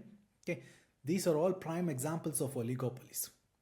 Now, what sets oligopolies apart? Well, because there are only a few big players, their fates are intertwined, right? What one firm does can send ripples through the entire market, impacting the fortunes of its rivals. It's a high-stake game where every move needs to be carefully calculated, anticipating the responses of the other players. Okay, this interdependence can lead to some fascinating strategic maneuvering. Firms might engage in fierce price wars, slashing prices to try and undercut each other and grab a bigger slice of the market. Or they might decide to play nice and collude, okay, secretly agreeing to keep prices high and avoid rocking the boat. They might even try to differentiate their products, adding bells and whistles to create a sense of uniqueness, even if those differences are sometimes more about perception than reality, right?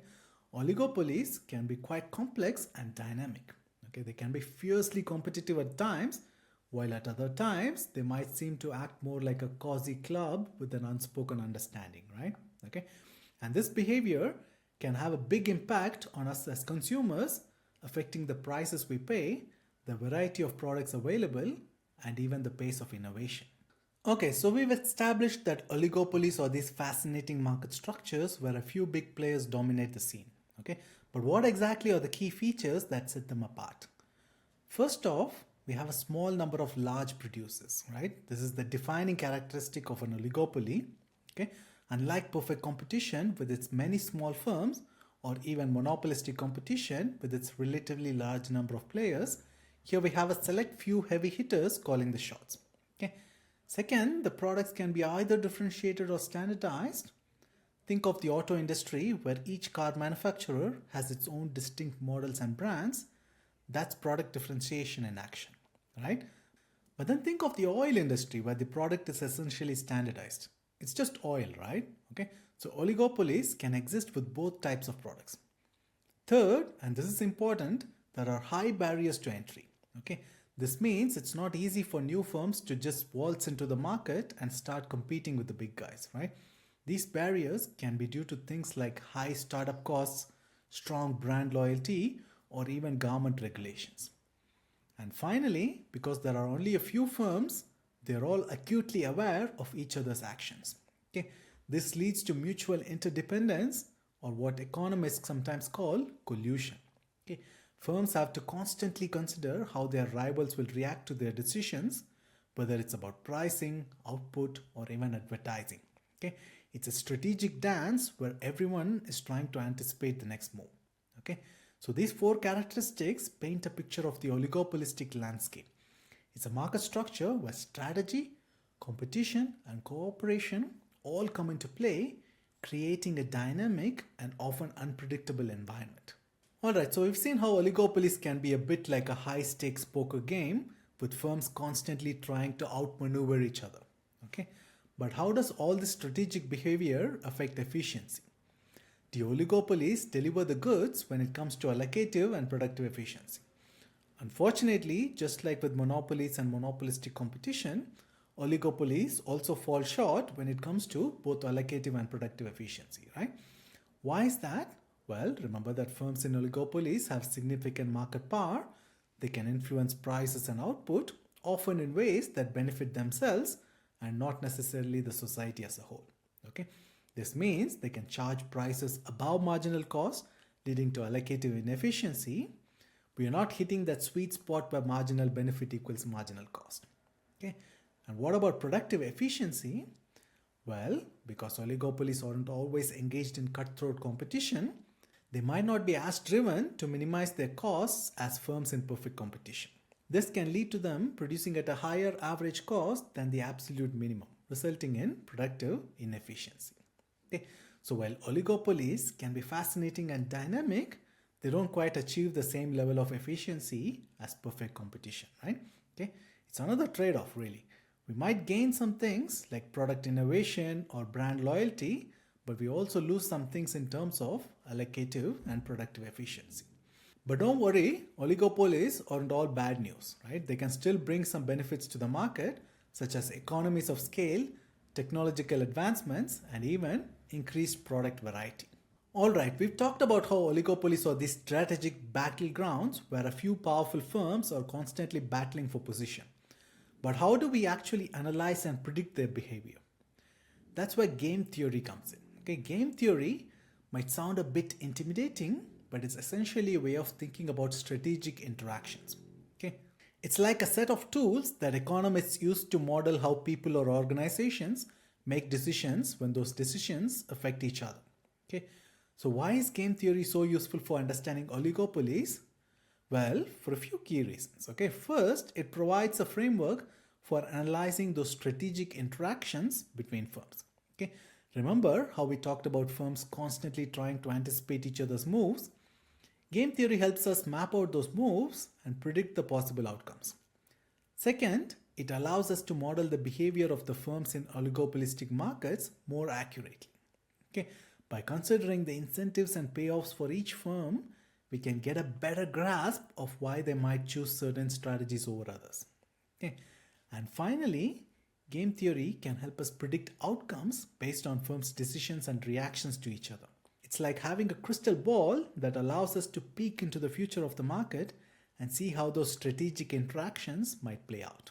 Okay, so game theory is a powerful tool for understanding the complex world of oligopolies. Okay, it helps us make sense of those strategic moves, predict market outcomes, and ultimately gain a deeper understanding of how those markets function. Alright, so we've talked about how oligopolies are all about strategic interaction between firms, right? But how do we actually model and understand those interactions? We'll begin by looking at the prisoner's dilemma. This classic example from game theory might seem a bit odd at first. It involves two prisoners who are arrested and held in separate cells, right? They cannot communicate with each other, but they each have a choice to make. Confess to the crime or deny it. Okay. Now take a look at this payoff matrix. It shows the different outcomes depending on the choices each prisoner makes. Okay. The numbers in each cell represent the prison sentence each prisoner will receive, with the first number in green representing prisoner X's sentence and the second number in orange representing prisoner Y's sentence. Okay. Let's analyze this. If both prisoners deny their crime, they both get a relatively light sentence of 2 years. Okay? But if prisoner X confesses and prisoner Y denies, prisoner X gets off with only 1 year, while prisoner Y gets a whooping 10 years.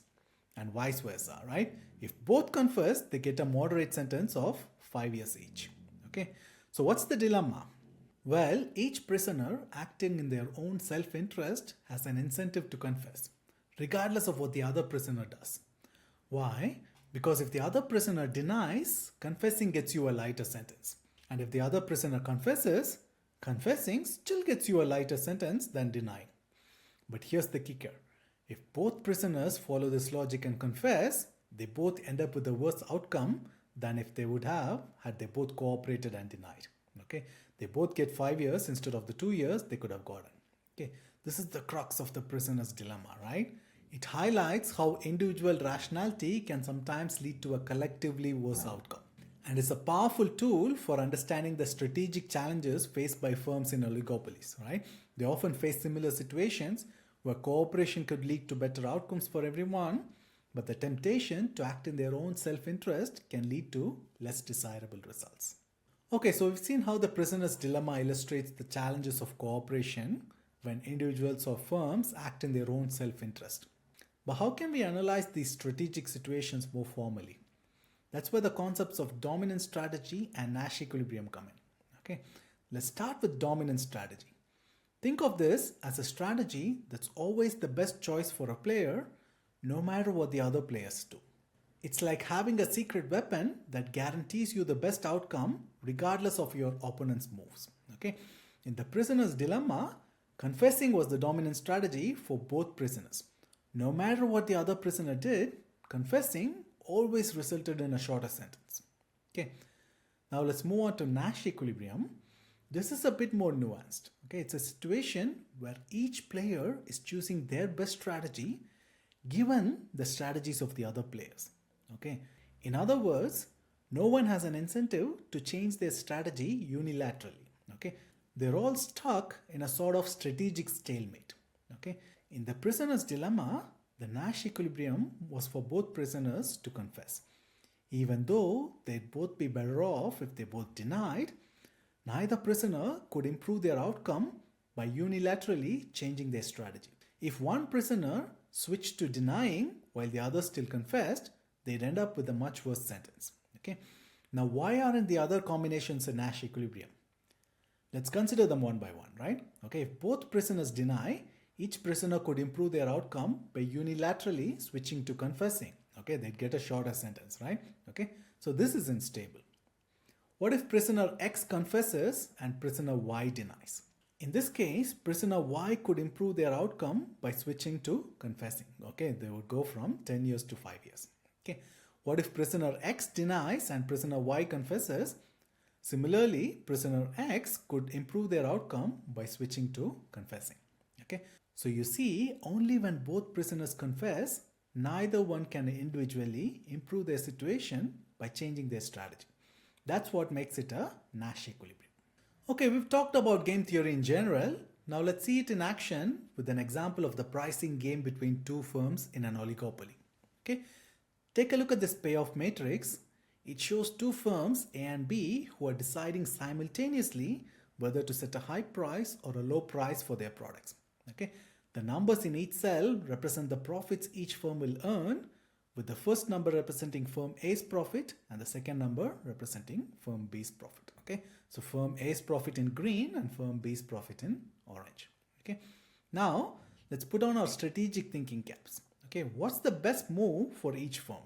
If firm A sets a high price and firm B does the same, they both earn a decent profit of 200. Okay, but if firm A sets a high price while firm B goes low, firm A gets clobbered with a measly profit of 50, while firm B rakes in a whooping 300. Okay, and vice versa, right? If both go low, they both end up with a moderate profit of 100. Okay, so what's the dominant strategy here? Well, for both firms, setting a low price is the dominant strategy. Why is that? Because regardless of what the other firm does, setting a low price always results in a higher profit. Okay, if the other firm goes high, you undercut them and steal their customers. If the other firm goes low, you match them and avoid getting undercut. Okay, but here's where it gets interesting. If both firms follow their dominant strategy and set a low price, they both end up with a lower profit, which is 100 each. Okay, than if they had both cooperated and set a high price, they would have gotten 200 each. Okay, this brings us to the Nash equilibrium. In this case, the Nash equilibrium is for both firms to set a low price. Why? Because even though they'd be better off with the higher prices, neither firm has an incentive to unilaterally change their strategy. If one firm raises their price while the other stays low, they lose a ton of business. Okay, this illustrates the tension between cooperation and self-interest in oligopolies. Okay, even though cooperation could lead to higher profits for everyone, the fear of being undercut can push firms towards a less desirable outcome. Okay, now this example assumes that both firms make their pricing decisions simultaneously. Okay, but what happens when they make their decisions sequentially, one after the other? That's what we'll explore in the next slide. Okay.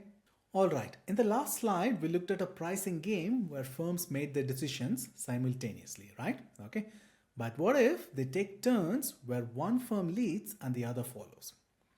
This diagram shown here is a sequential game between our two firms, A and B, but this time, firm A gets to set the price first, high or low, then firm B gets to respond, also choosing a high or low price. Okay. Now, this seemingly small change can have a big impact on the outcome. Why? Because firm B can see what firm A has done and react accordingly. It's like a game of chess where you have to anticipate your opponent's moves. Okay? Let's first imagine that this is a one-time deal. No do-overs, no second chances. How does this influence their decisions? Well, firm B has a simple strategy. Always go low, right? No matter what firm A does. Undercutting them with a lower price always gives firm B a higher profit. Firm A now knows this. Okay, so it has to think ahead. If it sets a high price, hoping for some cooperation, it knows firm B will swoop in with a low price and steal the show. Okay, but if firm A sets a low price first, it forces firm B to match that low price to stay in the game. Okay, in this scenario, both firms end up with a profit of 100. Okay, not ideal, but it's the best firm A can do in this one-time interaction, knowing firm B's tendencies. Okay, but now let's imagine this game is played over and over again between these two firms. How do things change now? Well, now long-term consequences come into play. If firm A keeps undercutting firm B might retaliate, leading to a price war that hurts both of them, right? Okay, so they might realize they're better off cooperating and keeping prices high. This repeated interaction can lead to a tacit understanding where they avoid undercutting each other. They might even adopt strategies like tit for tat, matching each other's pricing to encourage cooperation. Okay, of course, this cooperation can be fragile, right? There's always the temptation to cheat, but if that happens, the other firm might retaliate. Okay, and they could both end up back in the price war, right? Okay, so in repeated games, firms have to weigh the short-term gains from undercutting against the long-term benefits of cooperation. Okay, it's a delicate balance, and the outcome can vary depending on factors like how much they value future profits and how credible their threats are. Okay, this shows how even a simple pricing game can become incredibly complex and dynamic when we consider the element of time and repeated interactions. Okay, it's a glimpse into the strategic intricacies of oligopolies. Alright, so we've reached the end of our exploration of market structures, right?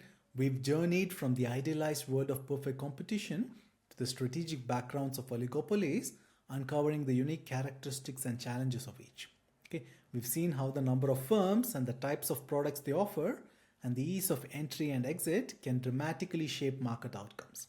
Okay, we've also delved into the fascinating world of game theory towards the end, learning how to analyze strategic interactions and predict the behavior of firms in oligopolistic markets. In our next session, we'll shift our focus from product markets to factor markets. Okay, we'll explore how the markets for labor, capital, and other inputs function, and we'll delve into the crucial role employment plays in our economy. Okay, get ready to uncover the forces that determine wages, interest rates, and the distribution of income. Okay, we'll tackle topics like labor demand and supply, minimum wage laws, and the impact of unions. Okay, so stay tuned for our next exciting installment where we'll unravel the mysteries of factor markets and employment. See you there. Cheers. Hey there. In this session, we're going to step away from the world of products and services and focus on factor markets. Think of these as the markets where businesses acquire the resources they need to create those products and services. We are talking labor, capital, land, all the ingredients that go into making the economic pie. We'll cover how wages and employment are determined, looking at concepts like marginal revenue product, marginal factor cost, minimum wages, and monopsony. Let's get started. Alright, let's take a quick look at what we'll be covering in this session. As you can see, we're going to start by connecting the dots between product markets where goods are sold and resource markets where the inputs for these goods are bought. Okay, we'll then dive into two crucial concepts, marginal revenue product and marginal factor cost. These are the tools firms use to decide how many resources to hire. From there, we'll explore the least cost hiring rule, a general principle that guides firms in optimizing their resource usage.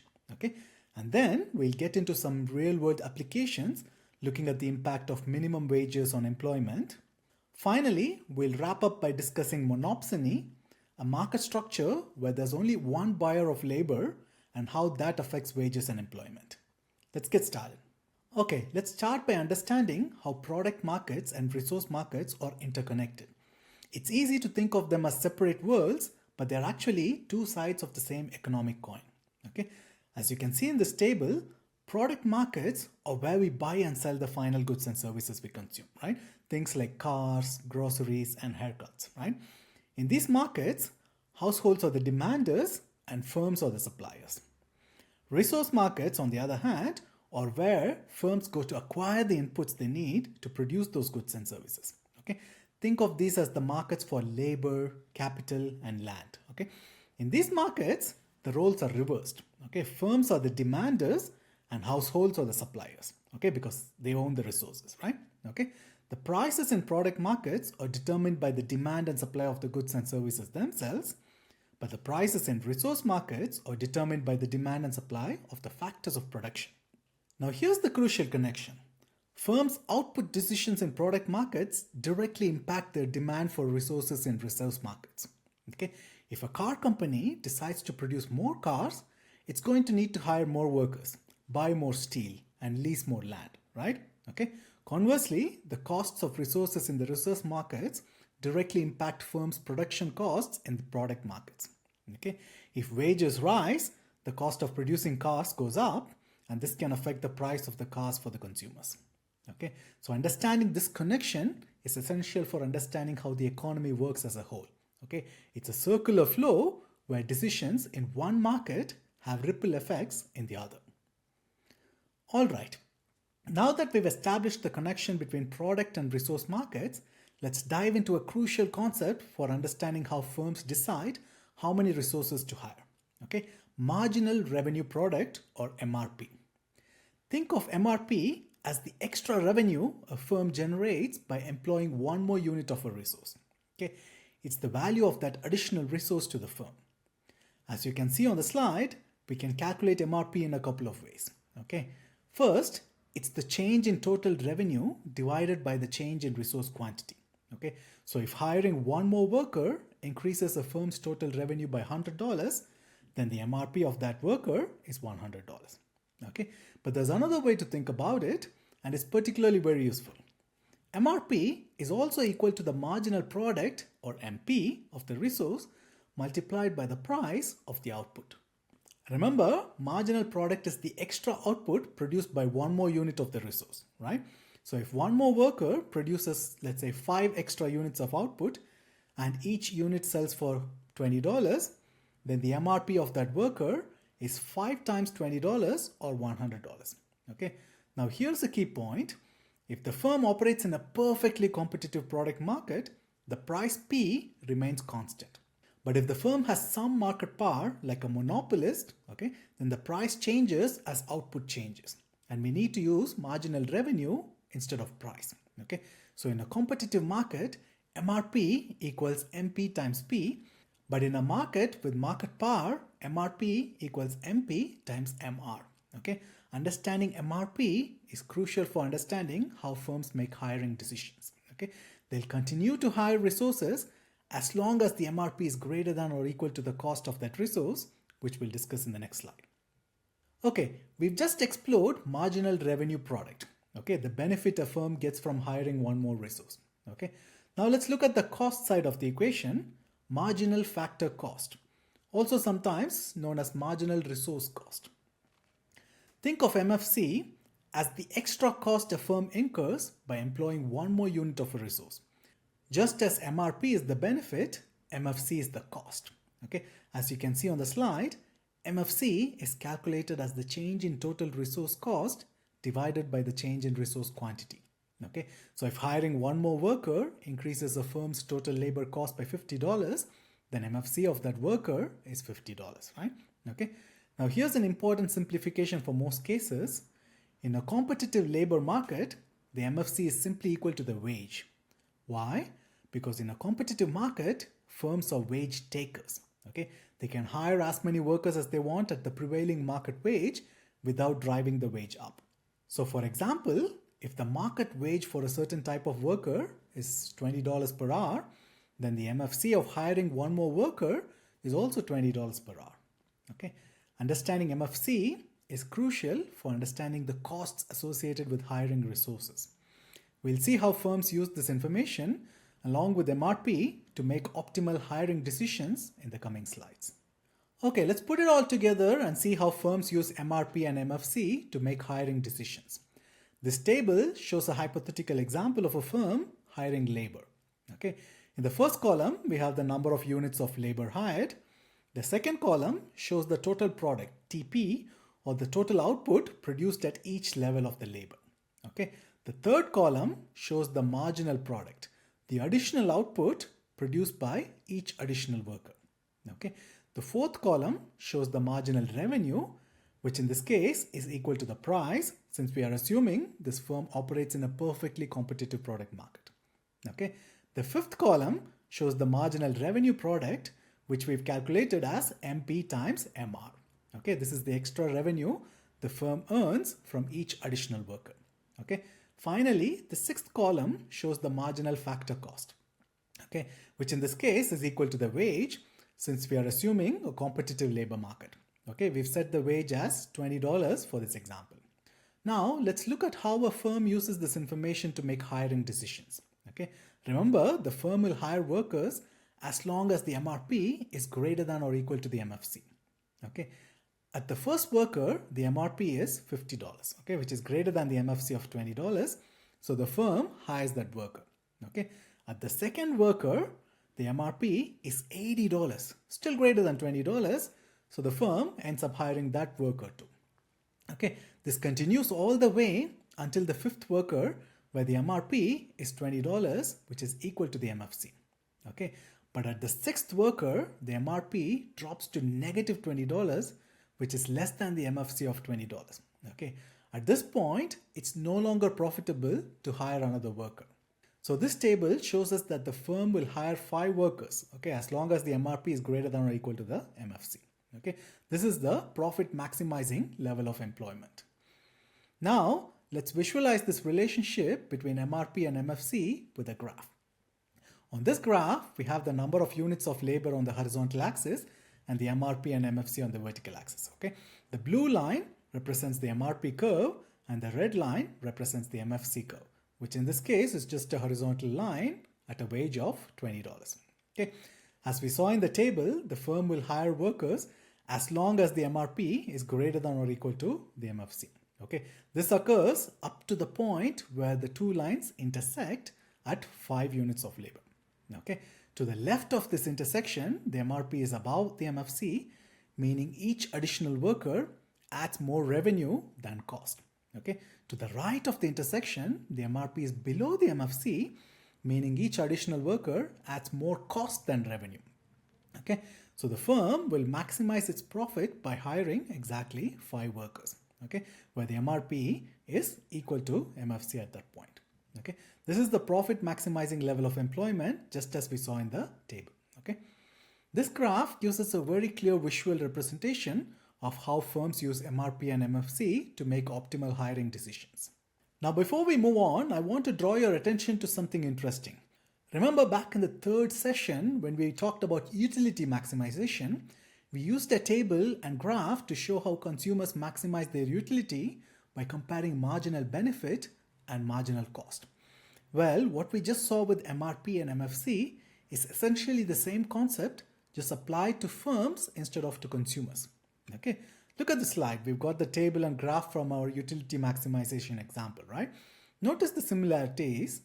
Instead of marginal benefit, we just learned about marginal revenue product, okay, which is the benefit the firm gets from hiring one more worker. Okay, and instead of marginal cost, we had marginal factor cost, which is the cost to the firm of hiring one more worker. Okay, and just as consumers maximize utility, where MB equals to MC, firms maximize profit, where MRP equals MFC. Okay, the logic is the same. Keep hiring workers as long as the benefit, which is MRP, is greater than or equal to the cost, which is MFC. Okay, stop hiring when the cost exceeds the benefit. So this shows us that the same fundamental economic principles apply to both consumers and firms. It's all about comparing marginal benefit and marginal cost to make optimal decisions. Now that we understand how firms determine the optimal amount of labor to hire, let's talk about what can cause the demand for labor to change or shift. Okay? Remember, when we talk about a shift in demand, we are talking about the entire demand curve moving, not just a movement along the curve due to a change in wages. This slide highlights three key factors that can cause a shift in the demand for labor. Okay, first, change in product demand. This is perhaps the most straightforward factor. If the demand for a firm's product increases, the firm will need to produce more, obviously, right? Okay, to produce more, they'll likely need to hire more workers. So an increase in product demand leads to an increase in the demand for labor, shifting the labor demand curve to the right as shown in the graph. Okay. Conversely, a decrease in product demand leads to a decrease in the demand for labor, shifting the curve to the left. Okay. The second factor is change in productivity. Okay. If workers become more productive, they can produce more output with the same amount of input. This increases their marginal product and therefore their marginal revenue product. Since the demand for labor is derived from MRP, an increase in productivity leads to an increase in the demand for labor, shifting the curve to the right. Okay. Technological advancements or improved worker training can both lead to increased productivity. Okay. Third, change in prices of substitute or complementary resources. Okay. Just like in product markets, resources can be substitutes or complements. If the price of a substitute resource like capital decreases, firms might switch to using more capital and less labor. Okay, decreasing the demand for labor. If the price of a complementary resource like raw materials decreases, firms might increase production, which could increase the demand for labor. Okay, so these three factors can all cause the demand for labor to shift, impacting the number of workers firms are willing to hire at any given wage. Alright, so we've looked at how firms decide how much of a single resource like labor to hire. Okay, but in reality, firms use a variety of resources. They might use labor, capital, land, and raw materials all in combination, right? So how do they decide on the optimal mix of these resources? That's where the least cost hiring rule comes in. Okay, it's all about finding the most cost-effective combination of resources to produce a given level of output. Think of it like this. Remember when we talked about utility maximization for consumers? Consumers wanted to get the most satisfaction for their budget. Well, firms want to minimize their costs for a given output. This table shows a simplified example with just two resources. Okay, labor, L, and capital, K. Okay, we are looking at how the marginal product of labor, which is MPL, and the marginal product of capital, which is MPK, change as we employ more units of each resource.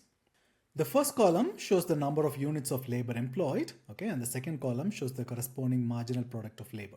Okay, notice that the MPL decreases as we hire more labor, reflecting the law of diminishing marginal returns.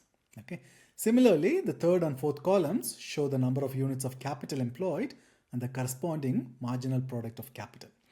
Again, the MPK decreases as we employ more capital. Okay, now here's the key question. Given these marginal products and given the prices of labor and capital, how does the firm decide on the optimal combination of labor and capital to use? Okay, for example, what if I told you 1 unit of labor costs $10 and 1 unit of capital costs $5?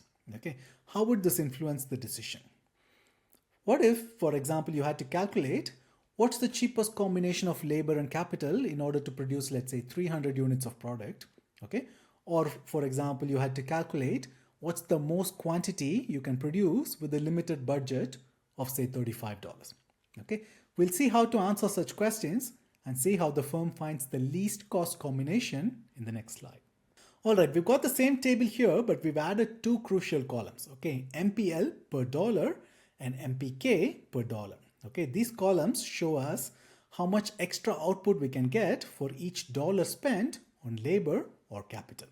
Okay, remember we are assuming that 1 unit of labor costs us $10 and 1 unit of capital costs us $5.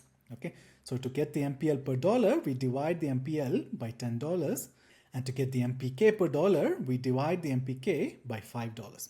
Okay, now let's tackle the question, what's the cheapest combination of labor and capital in order to produce 300 units? Okay, to do this, we need to compare the MPL and MPK per dollar to see where we should spend first. The first dollar invested with capital gives us an MPK of 12, which is higher than the MPL of 10. Hence, we should invest in capital first. So we spend $5 for the first unit of capital employed. That gives us 60 units of output. We still need 240 units. Okay. Now we check if we should invest in a second unit of capital or a first unit of labor.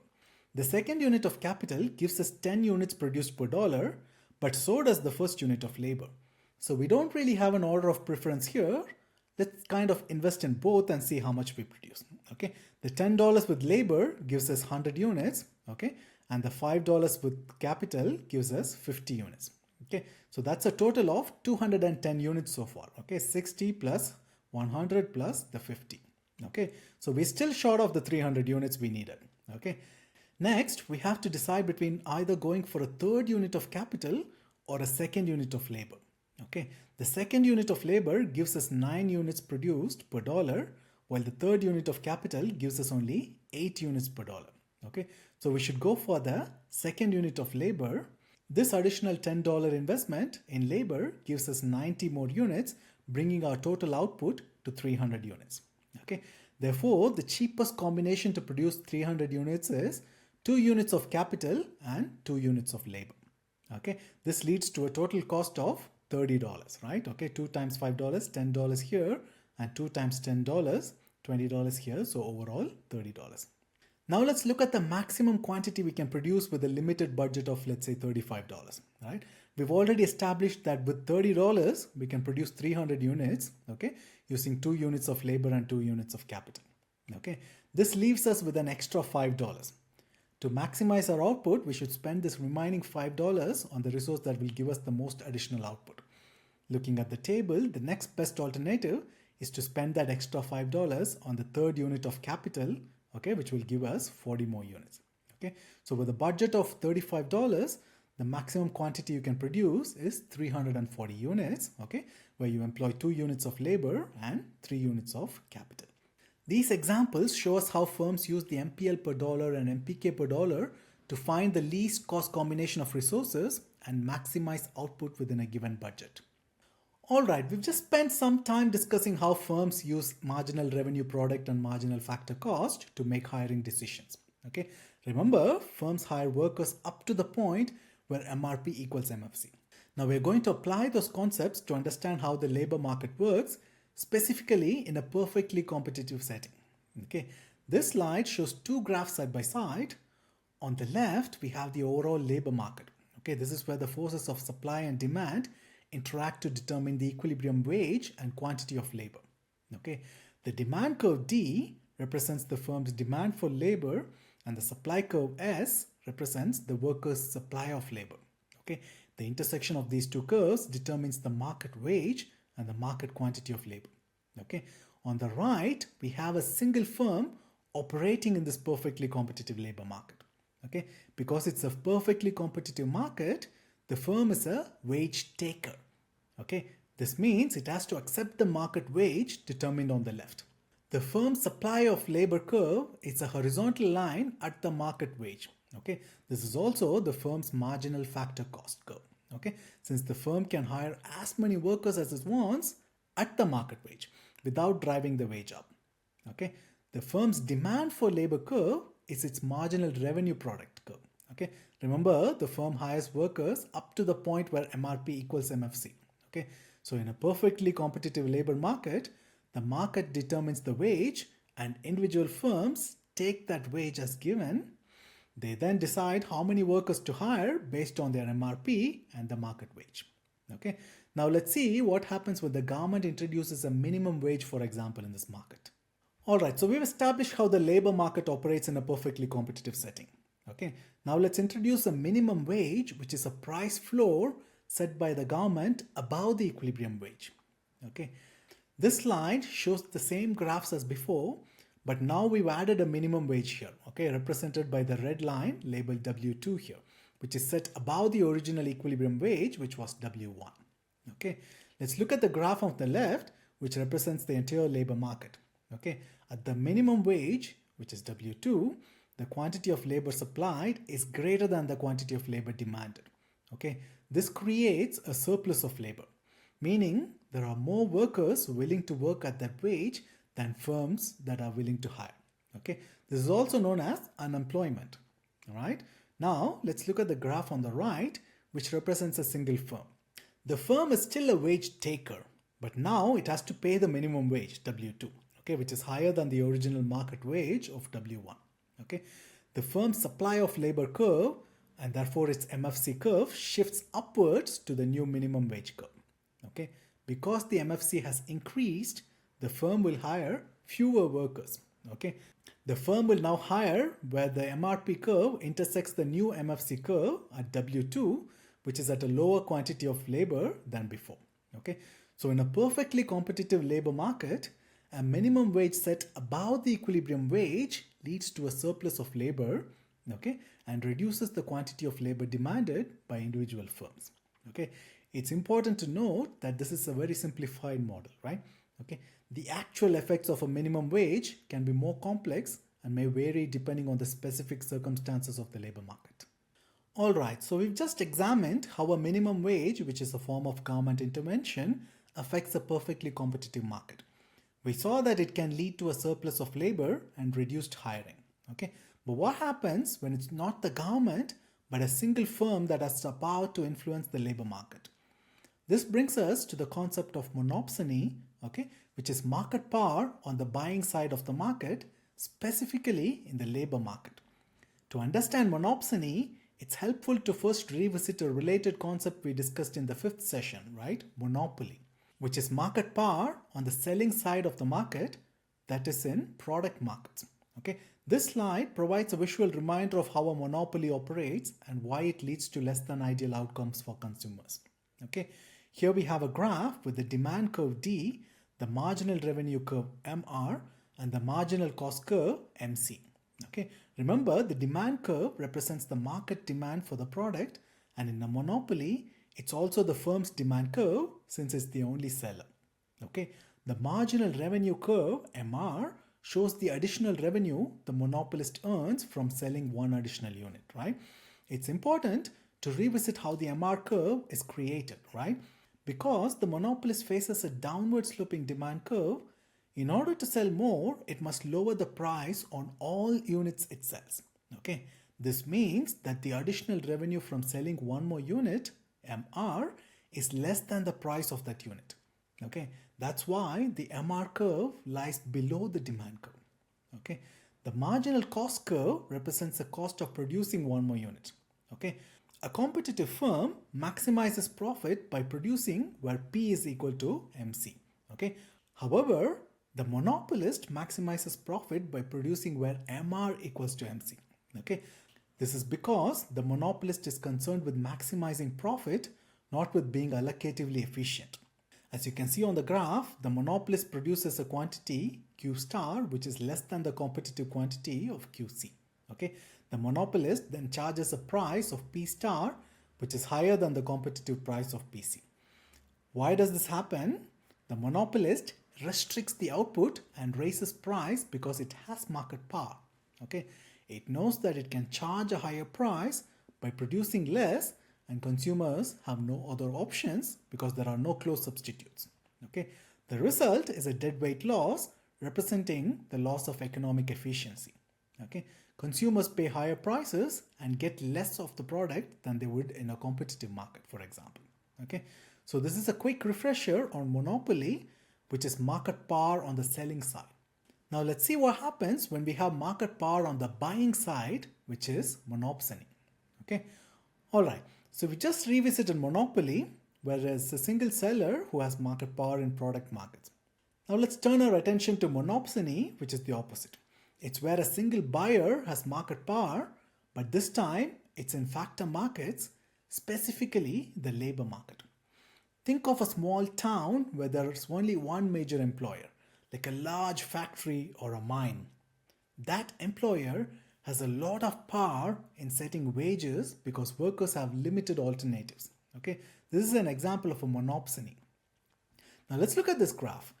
Here we have the supply curve, which represents the labor supply, the demand for labor curve, okay, which is also the marginal revenue product of labor, and the marginal factor cost curve, MFC. Okay, notice that the MFC curve lies above the supply curve. This is crucial and is similar to why the MR curve lies below the demand curve in the monopoly. Okay? In a competitive labor market, the firm can hire as many workers as it wants at the market wage. But a monopsony has to increase the wage to attract more workers. And just like a monopolist has to lower the price to sell more, a monopsonist has to increase the wage in order to hire more. Okay? This means that the cost of hiring an additional worker is higher than the wage paid to that worker. Okay, that's why the MFC curve lies above the supply curve. Okay, a competitive firm hires labor where the supply curve intersects the demand curve. However, a monopsonist maximizes profit by hiring labor where the MFC curve intersects the demand curve.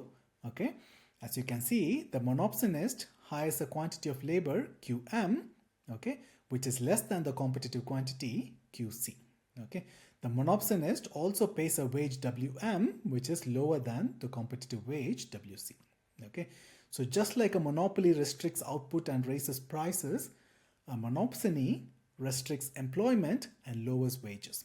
Okay, this results in lower wages and fewer workers being hired compared to a competitive labor market. This is another example of how market power can lead to inefficient outcomes. That concludes our session on factor markets and employment. We've explored how factor markets operate, specifically focusing on the labor market. Okay, we've seen how firms make hiring decisions based on MRP and MFC, and how factors like minimum wages and monopsony can impact employment levels and wages.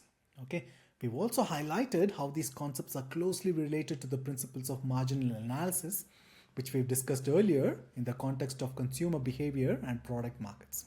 In our next and final session in this microeconomics course, we'll be discussing government intervention and market outcomes. We'll explore why markets sometimes fail to provide the most efficient outcome for the society and how government intervention can potentially address these failures. Okay?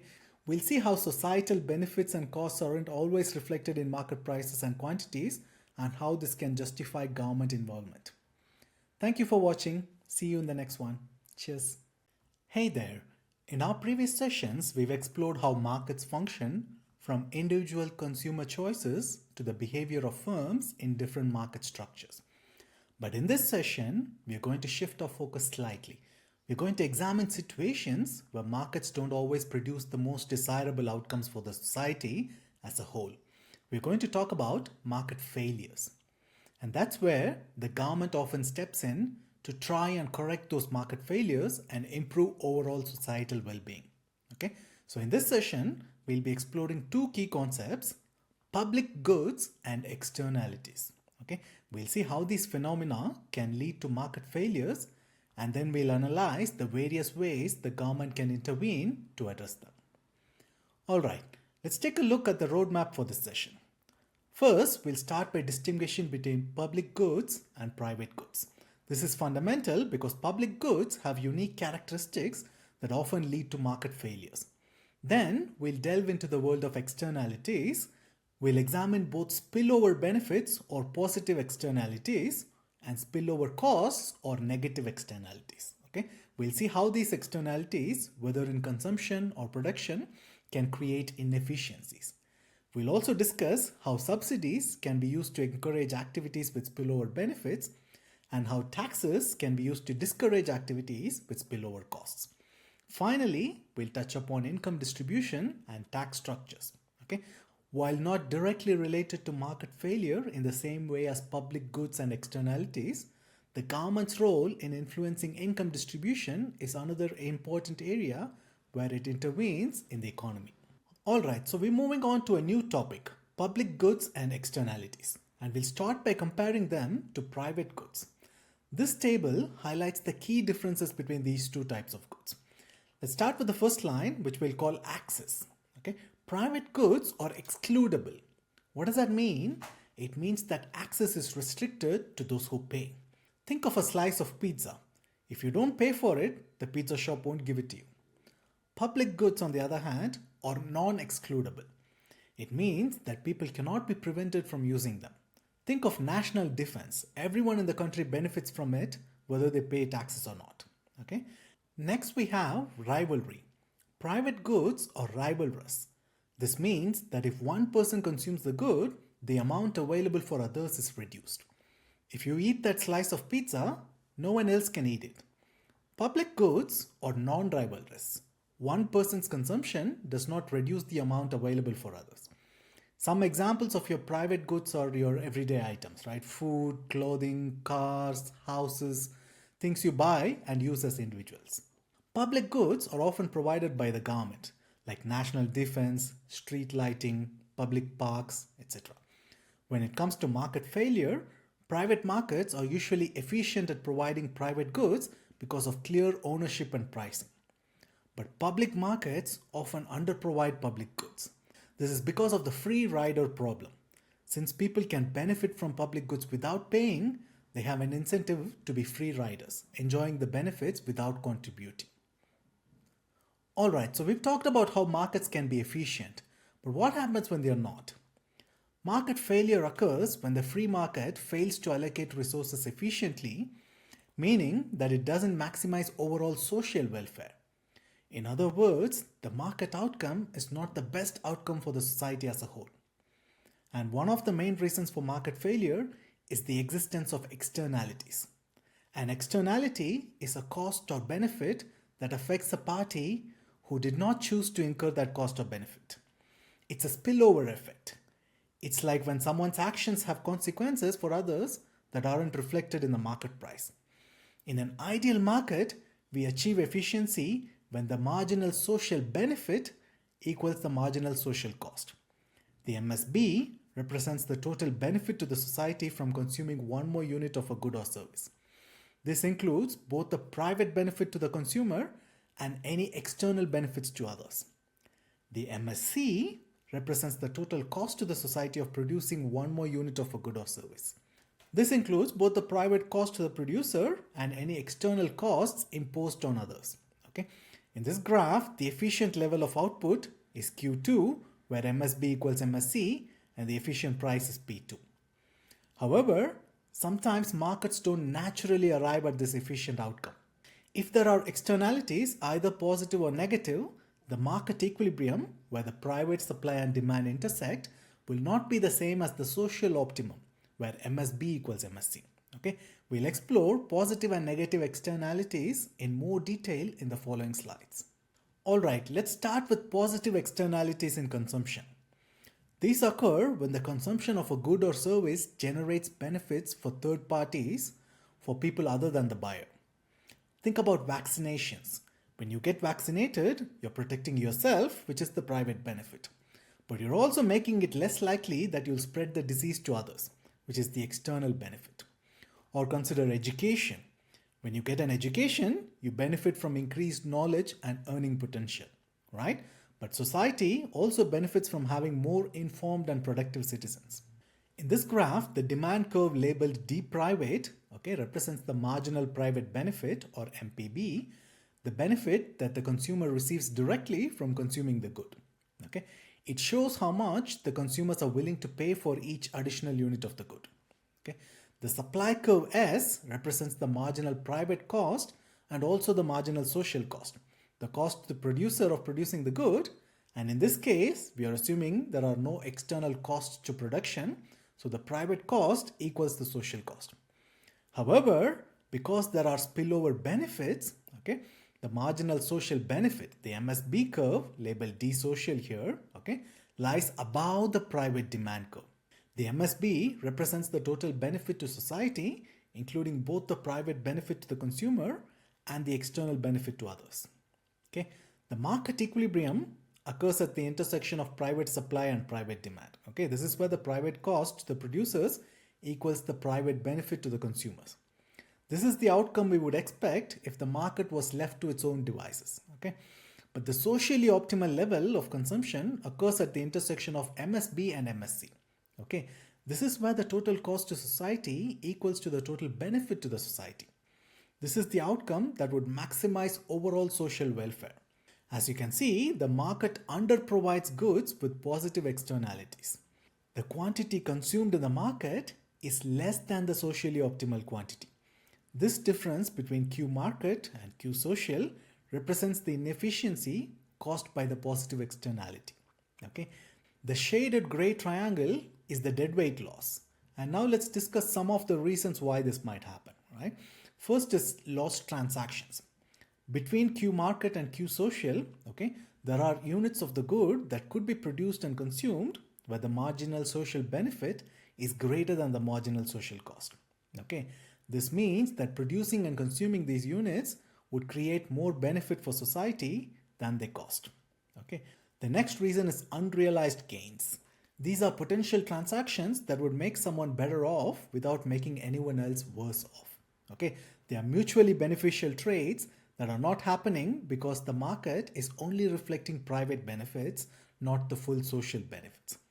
And another reason could be inefficient allocation, right? Resources are not being allocated in a way that maximize social welfare. Too few resources are being devoted to the production and consumption of this good because the market is not capturing the positive spillover effects. Essentially, the deadweight loss represents the total value of these lost opportunities for a mutually beneficial exchange. It's a measure of the economic inefficiency resulting from the positive externality. But why does this happen? Because consumers only consider their private benefits and costs when making consumption decisions. They don't take into account the external benefits to others. So in the case of positive externalities in consumption, the free market doesn't produce enough of the good from society's perspective. There are potential benefits to society that are being left on the table. So we've established that positive externalities in consumption lead to underprovision of the good in the free market. But how can the government correct this market failure? One common way is through consumer subsidies. A subsidy is essentially a payment from the government to either buyers or sellers of a good. In this case, we are focusing on consumer subsidies, which are payments to buyers.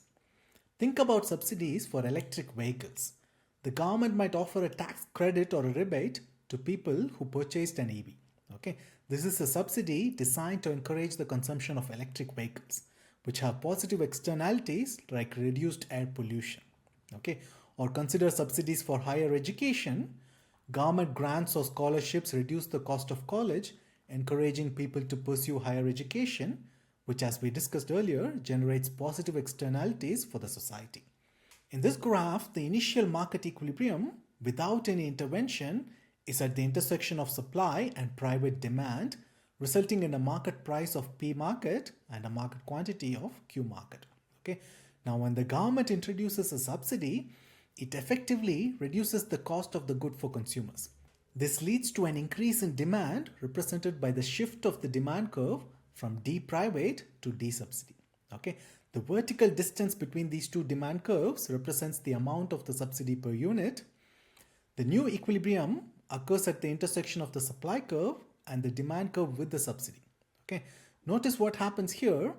The quantity consumed increases from Q market to Q social, moving closer to the socially optimal level of consumption. The price that firms receive, P firm, is higher than the initial market price. Okay. The price that consumers pay, P consumer, is lower than the initial market price. The difference between P firm and P consumer is the amount of the subsidy. Okay, so consumer subsidies encourage the consumption of goods with positive externalities, leading to a quantity that is closer to the socially optimal level. Okay, all right, so we've looked at positive externalities on the consumption side. Now let's examine positive externalities on the production side. These occur when the production of a good or service generates benefits for third parties, for people other than the producer. Think about research and development, R&D. Okay, when a company invests in R&D, it might discover new technologies or knowledge that not only benefit the company itself, but also spill over to other firms and industries. This can lead to broader economic growth and innovation. In this graph, the demand curve D represents the marginal private benefit and also the marginal social benefit. In this case, we are assuming there are no external benefits to consumption. So the private benefit equals to the social benefit. But the supply curve labeled S private represents the marginal private cost, okay, the cost that producer incurs directly from producing the good. However, because there are also these spillover benefits, okay, the marginal social cost curve labeled S social here, okay, lies below the private supply curve. The MSC represents the total cost to the society of producing the good, including both the private cost to the producer and the external benefits to the others. Okay. The vertical distance between the two supply curves at any given quantity represents the magnitude of these spillover benefits. The market equilibrium occurs at the intersection of the private supply and demand. Okay. This is where the private cost to producers equals the private benefit to the consumers. Okay. This is the outcome we would expect if the market was left to its own devices, right? Okay. But the socially optimal level of production occurs at the intersection of MSC and MSB. Okay. This is where the total cost to society equals to the total benefit to the society. This is the outcome that would maximize overall social welfare. As you can see, the market underprovides the goods with positive externalities in production. The quantity produced in the market, Q market, is less than the socially optimal quantity, which is Q social, right? Okay. This difference between Q market and Q social represents the inefficiency caused by the positive externality. The shaded gray triangle, again, is the deadweight loss, representing the potential gains from trade that are not realized in the market. But again, why does this happen? Because producers only consider their private costs and benefits when making production decisions. They don't fully take into account the external benefits to others. Okay? So in the case of positive externalities in production, the free market doesn't produce enough of the good from the society's perspective. There are potential benefits to the society that are being left on the table. So we've seen how subsidies to consumers can address positive externalities in consumption. Now let's look at how producer subsidies can be used to correct the positive externalities in production. Remember our example of R&D. The government often provides subsidies to firms engaged in R&D, such as tax credits or direct grants. Okay, this is because R&D generates these spillover benefits to the broader economy. Or consider renewable energy. Governments often subsidize the production of solar panels, wind turbines, and other renewable energy technologies. This is to encourage their production and use, as they have positive externalities like reducing reliance on fossil fuels and mitigating climate change. In this graph, the initial market equilibrium without any intervention is at the intersection of private supply and private demand. Okay? When the government introduces a subsidy to producers, it effectively reduces their cost of production. This leads to an increase in supply, represented by the shift of the supply curve from S to S subsidy. Okay? The vertical distance between these two supply curves represents the amount of subsidy per unit. The new equilibrium occurs at the intersection of the supply curve with the subsidy and private demand. Notice what happens here. The quantity produced increases from Q market to Q social, moving closer to the socially optimal level of production, right? The price that firms receive, P firm, is higher than the initial market price. The price that consumers pay is lower than the initial market price. The difference between the two is the amount of the subsidy. Okay?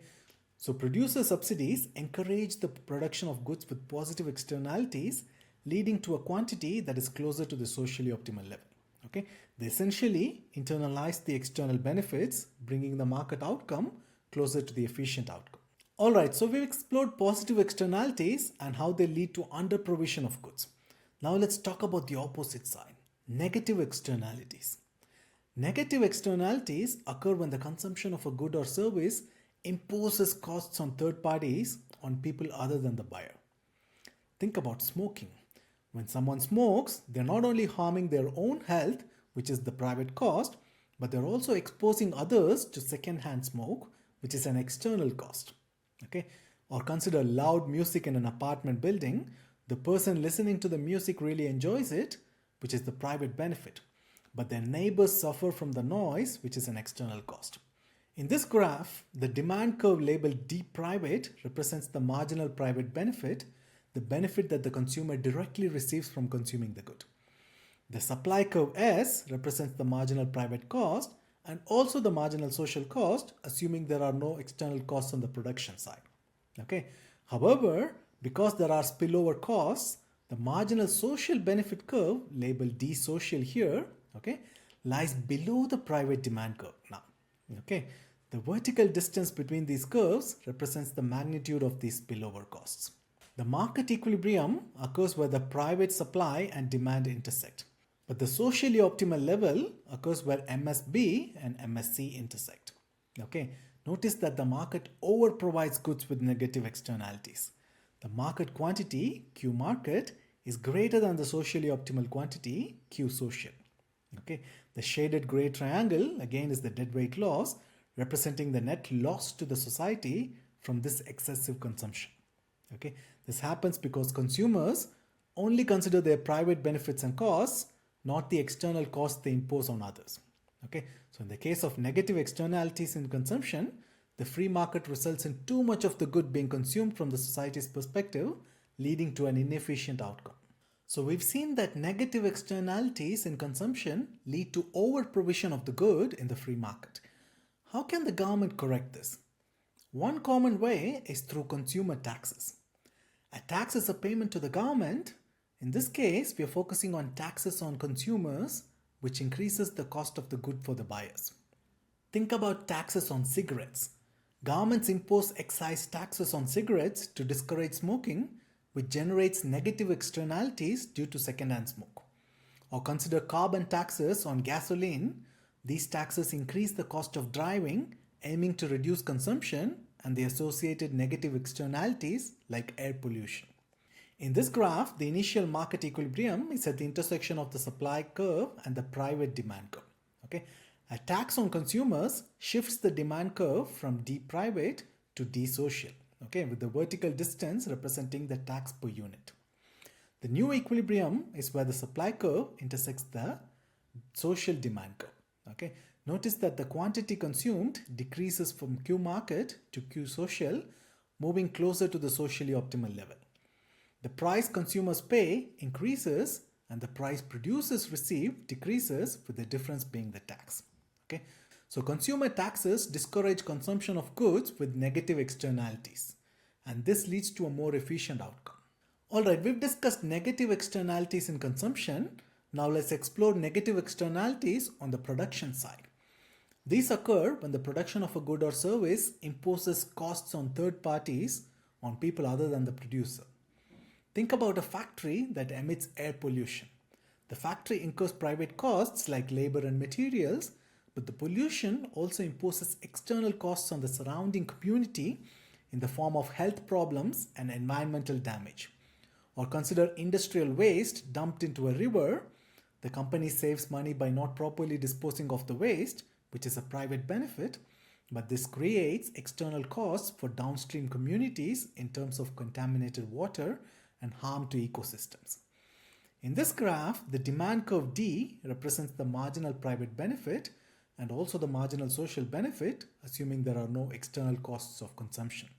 Okay, the supply curve labeled S market represents the marginal private cost, the cost that producers incur directly from producing the good. Okay, however, because there are these spillover costs, the marginal social cost curve labeled S social here, okay, lies above the private supply curve. The vertical distance between these curves represents the magnitude of these spillover costs. Okay, the market equilibrium is at the intersection of private supply and private demand. The socially optimal level is at the intersection of MSC and MSB. Okay, notice that the market overprovides the goods with negative externalities of production. The market quantity is greater than the socially optimal quantity. The shaded gray triangle is again the deadweight loss, representing the net loss to society from this excessive production. This happens because producers only consider their private costs and benefits and not the external costs they impose on others. Okay, so in the case of negative externalities in production, the free market results in too much of the good being produced from the society's perspective, leading to an inefficient outcome. Alright, we've seen how negative externalities in production lead to over provision of the good in the free market. But how can the government correct this?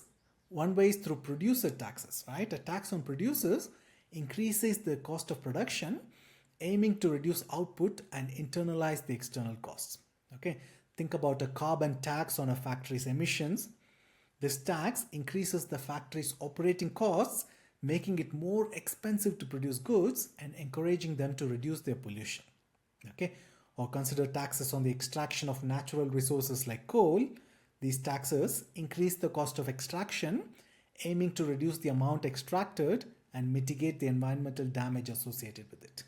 Okay, In this graph, the initial market equilibrium is at the intersection of private supply and demand, resulting in P market and Q market. Okay, but a tax on producers shifts the supply curve from S private to S social, with the vertical distance representing the tax per unit. Okay, the new equilibrium is where the social supply curve intersects the demand curve. Okay, notice that the quantity produced decreases from Q market to Q social, moving closer to the socially optimal level. Okay, the price consumers pay increases and the price producers effectively receive decreases, with the difference being the tax. So producer taxes discourage production of goods with negative externalities, okay, leading to a more efficient outcome. Alright, so we've been discussing market failures for a while now and also how government can intervene to improve efficiency. Now let's touch on another important aspect of government intervention, that is to address income inequality. Okay, income inequality refers to the unequal distribution of income among the individuals or households in an economy. Okay, there are various reasons why income inequality exists, right? Some people have more skills or education, some maybe inherit wealth, or some are in high demand professions, and there can also be factors like discrimination or unequal access to opportunities, right? We can measure income inequality in various ways, right? But one of the most common and visually appealing tools is the Lorenz curve, which you see here. Okay, the x-axis represents the cumulative percentage of families or households from the poorest to the richest. Okay, the y-axis represents the cumulative percentage of total income earned by these families. Okay, the dotted green line here represents the line of perfect equality. Okay, if income were distributed perfectly equally, 10% of families would earn 10% of the income, 50% of the families would earn 50% of the income, and so on. Okay, this line shows the ideal scenario. Okay, but the curved red line is the Lorenz curve itself. Okay, it shows the actual distribution of income in a given economy.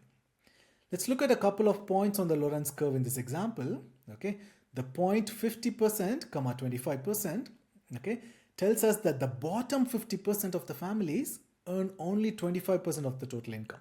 Okay, the point 50%, 50%, okay, so this point is shown just for comparison with the perfect equality line, okay, highlighting the deviation from equal distribution.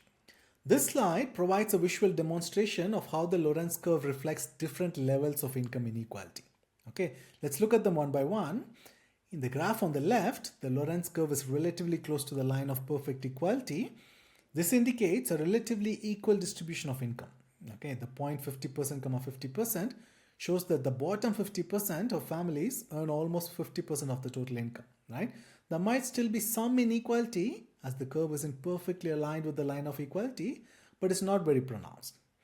In the middle graph, the Lorenz curve bows out more significantly. This indicates a greater degree of income inequality, right? Okay, the point 50%, 25% shows that the bottom 50% of families earn only 25% of the total income. Okay, the gap between the actual income distribution and the perfectly equal distribution is larger now. Okay, in the graph on the right, the Lorenz curve bows out dramatically. This indicates a high level of income inequality. The point 50%, 10% shows that the bottom 50% of the families earn a mere 10% of the total income. Okay, the distance between the Lorenz curve and the line of perfect equality is substantial. As you can see, as the Lorenz curve moves further away from the line of perfect equality, it signifies an increase in income inequality. The greater the area between the curve and the line of equality, the more unequal the income distribution in a society. We've seen how the Lorenz curve provides a visual representation of income inequality, but we can also quantify this inequality using a measure called the Gini coefficient. This slide shows the same Lorenz curve we've been working with for a while now, but now we've labeled two areas on the graph. Okay, area A is the area between the line of perfect equality and the actual Lorenz curve. Okay, it represents the degree of inequality in the income distribution. Area B is the area below the Lorenz curve. Okay, the Gini coefficient is calculated using the formula shown here. Okay, it's A over A plus B. Okay, In other words, it's the ratio of the area between the line of perfect equality and the Lorentz curve, which is area A, to the total area below the line of perfect equality. Okay, area A and area B together. Let's think about what this formula tells us. If income were distributed perfectly equally, the Lorentz curve would coincide with the line of perfect equality. Okay, in that case, area A would be 0 and the Gini coefficient would also be 0. Okay, a Gini coefficient of 0 represents perfect equality. But if all income were concentrated in the hands of, let's say, one family, the Lorentz curve would be a flat line along the x-axis and then a vertical line at 100% of the families. Okay, because this is one family with all the wealth. In this extreme case, area B would be 0 and the Gini coefficient would be equal to 1. Okay, a Gini coefficient of 1 represents perfect inequality. Okay, therefore the Gini coefficient ranges from 0 to 1, where a value closer to 0 indicates a more equal income distribution and a value closer to 1 indicates a more unequal income distribution. Okay, the Gini coefficient provides a single number which is like a summary of the information contained in the Lorentz curve, making it easier to compare income inequality across different countries or different time periods. Alright, so we've established that income inequality exists and we have tools like the Lorentz curve and the Gini coefficient to measure it. Okay, but the question then arises, can income be redistributed? And if so, how? One of the primary ways governments attempt to redistribute income is through the tax system. Okay, let's explore three main types of tax structures as shown by these graphs. Okay, first is progressive tax. In a progressive tax system, the tax rate increases as your income increases. As you can see on the left graph here, the bars get taller as we move from left to right, indicating a higher tax rate for higher earners.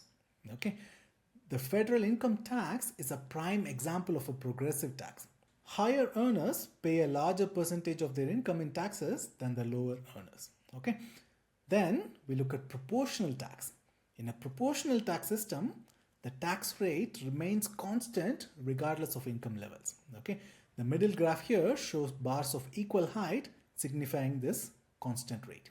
Okay, a flat tax where everyone pays the same percentage is an example of a proportional tax, although this might be quite rare in practice.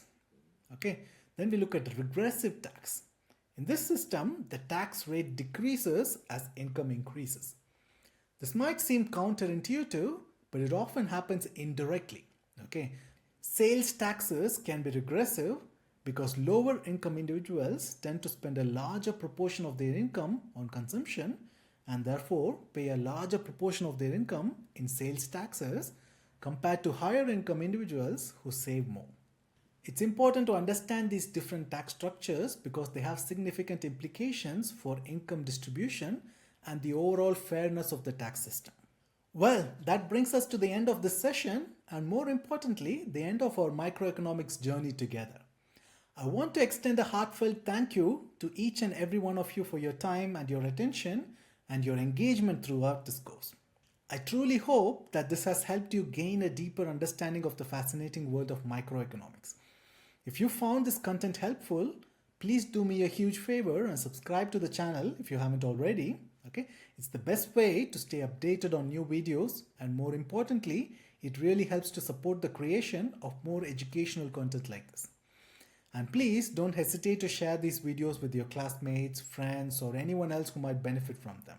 Okay, and if you're looking for additional resources or if you'd like to take your learning to the next level, I encourage you to visit my website at jofessor.com. Okay, there you can find information on how to book an online tutoring session if you need personalized help, and you can also check out any digital products there that might be of interest to you.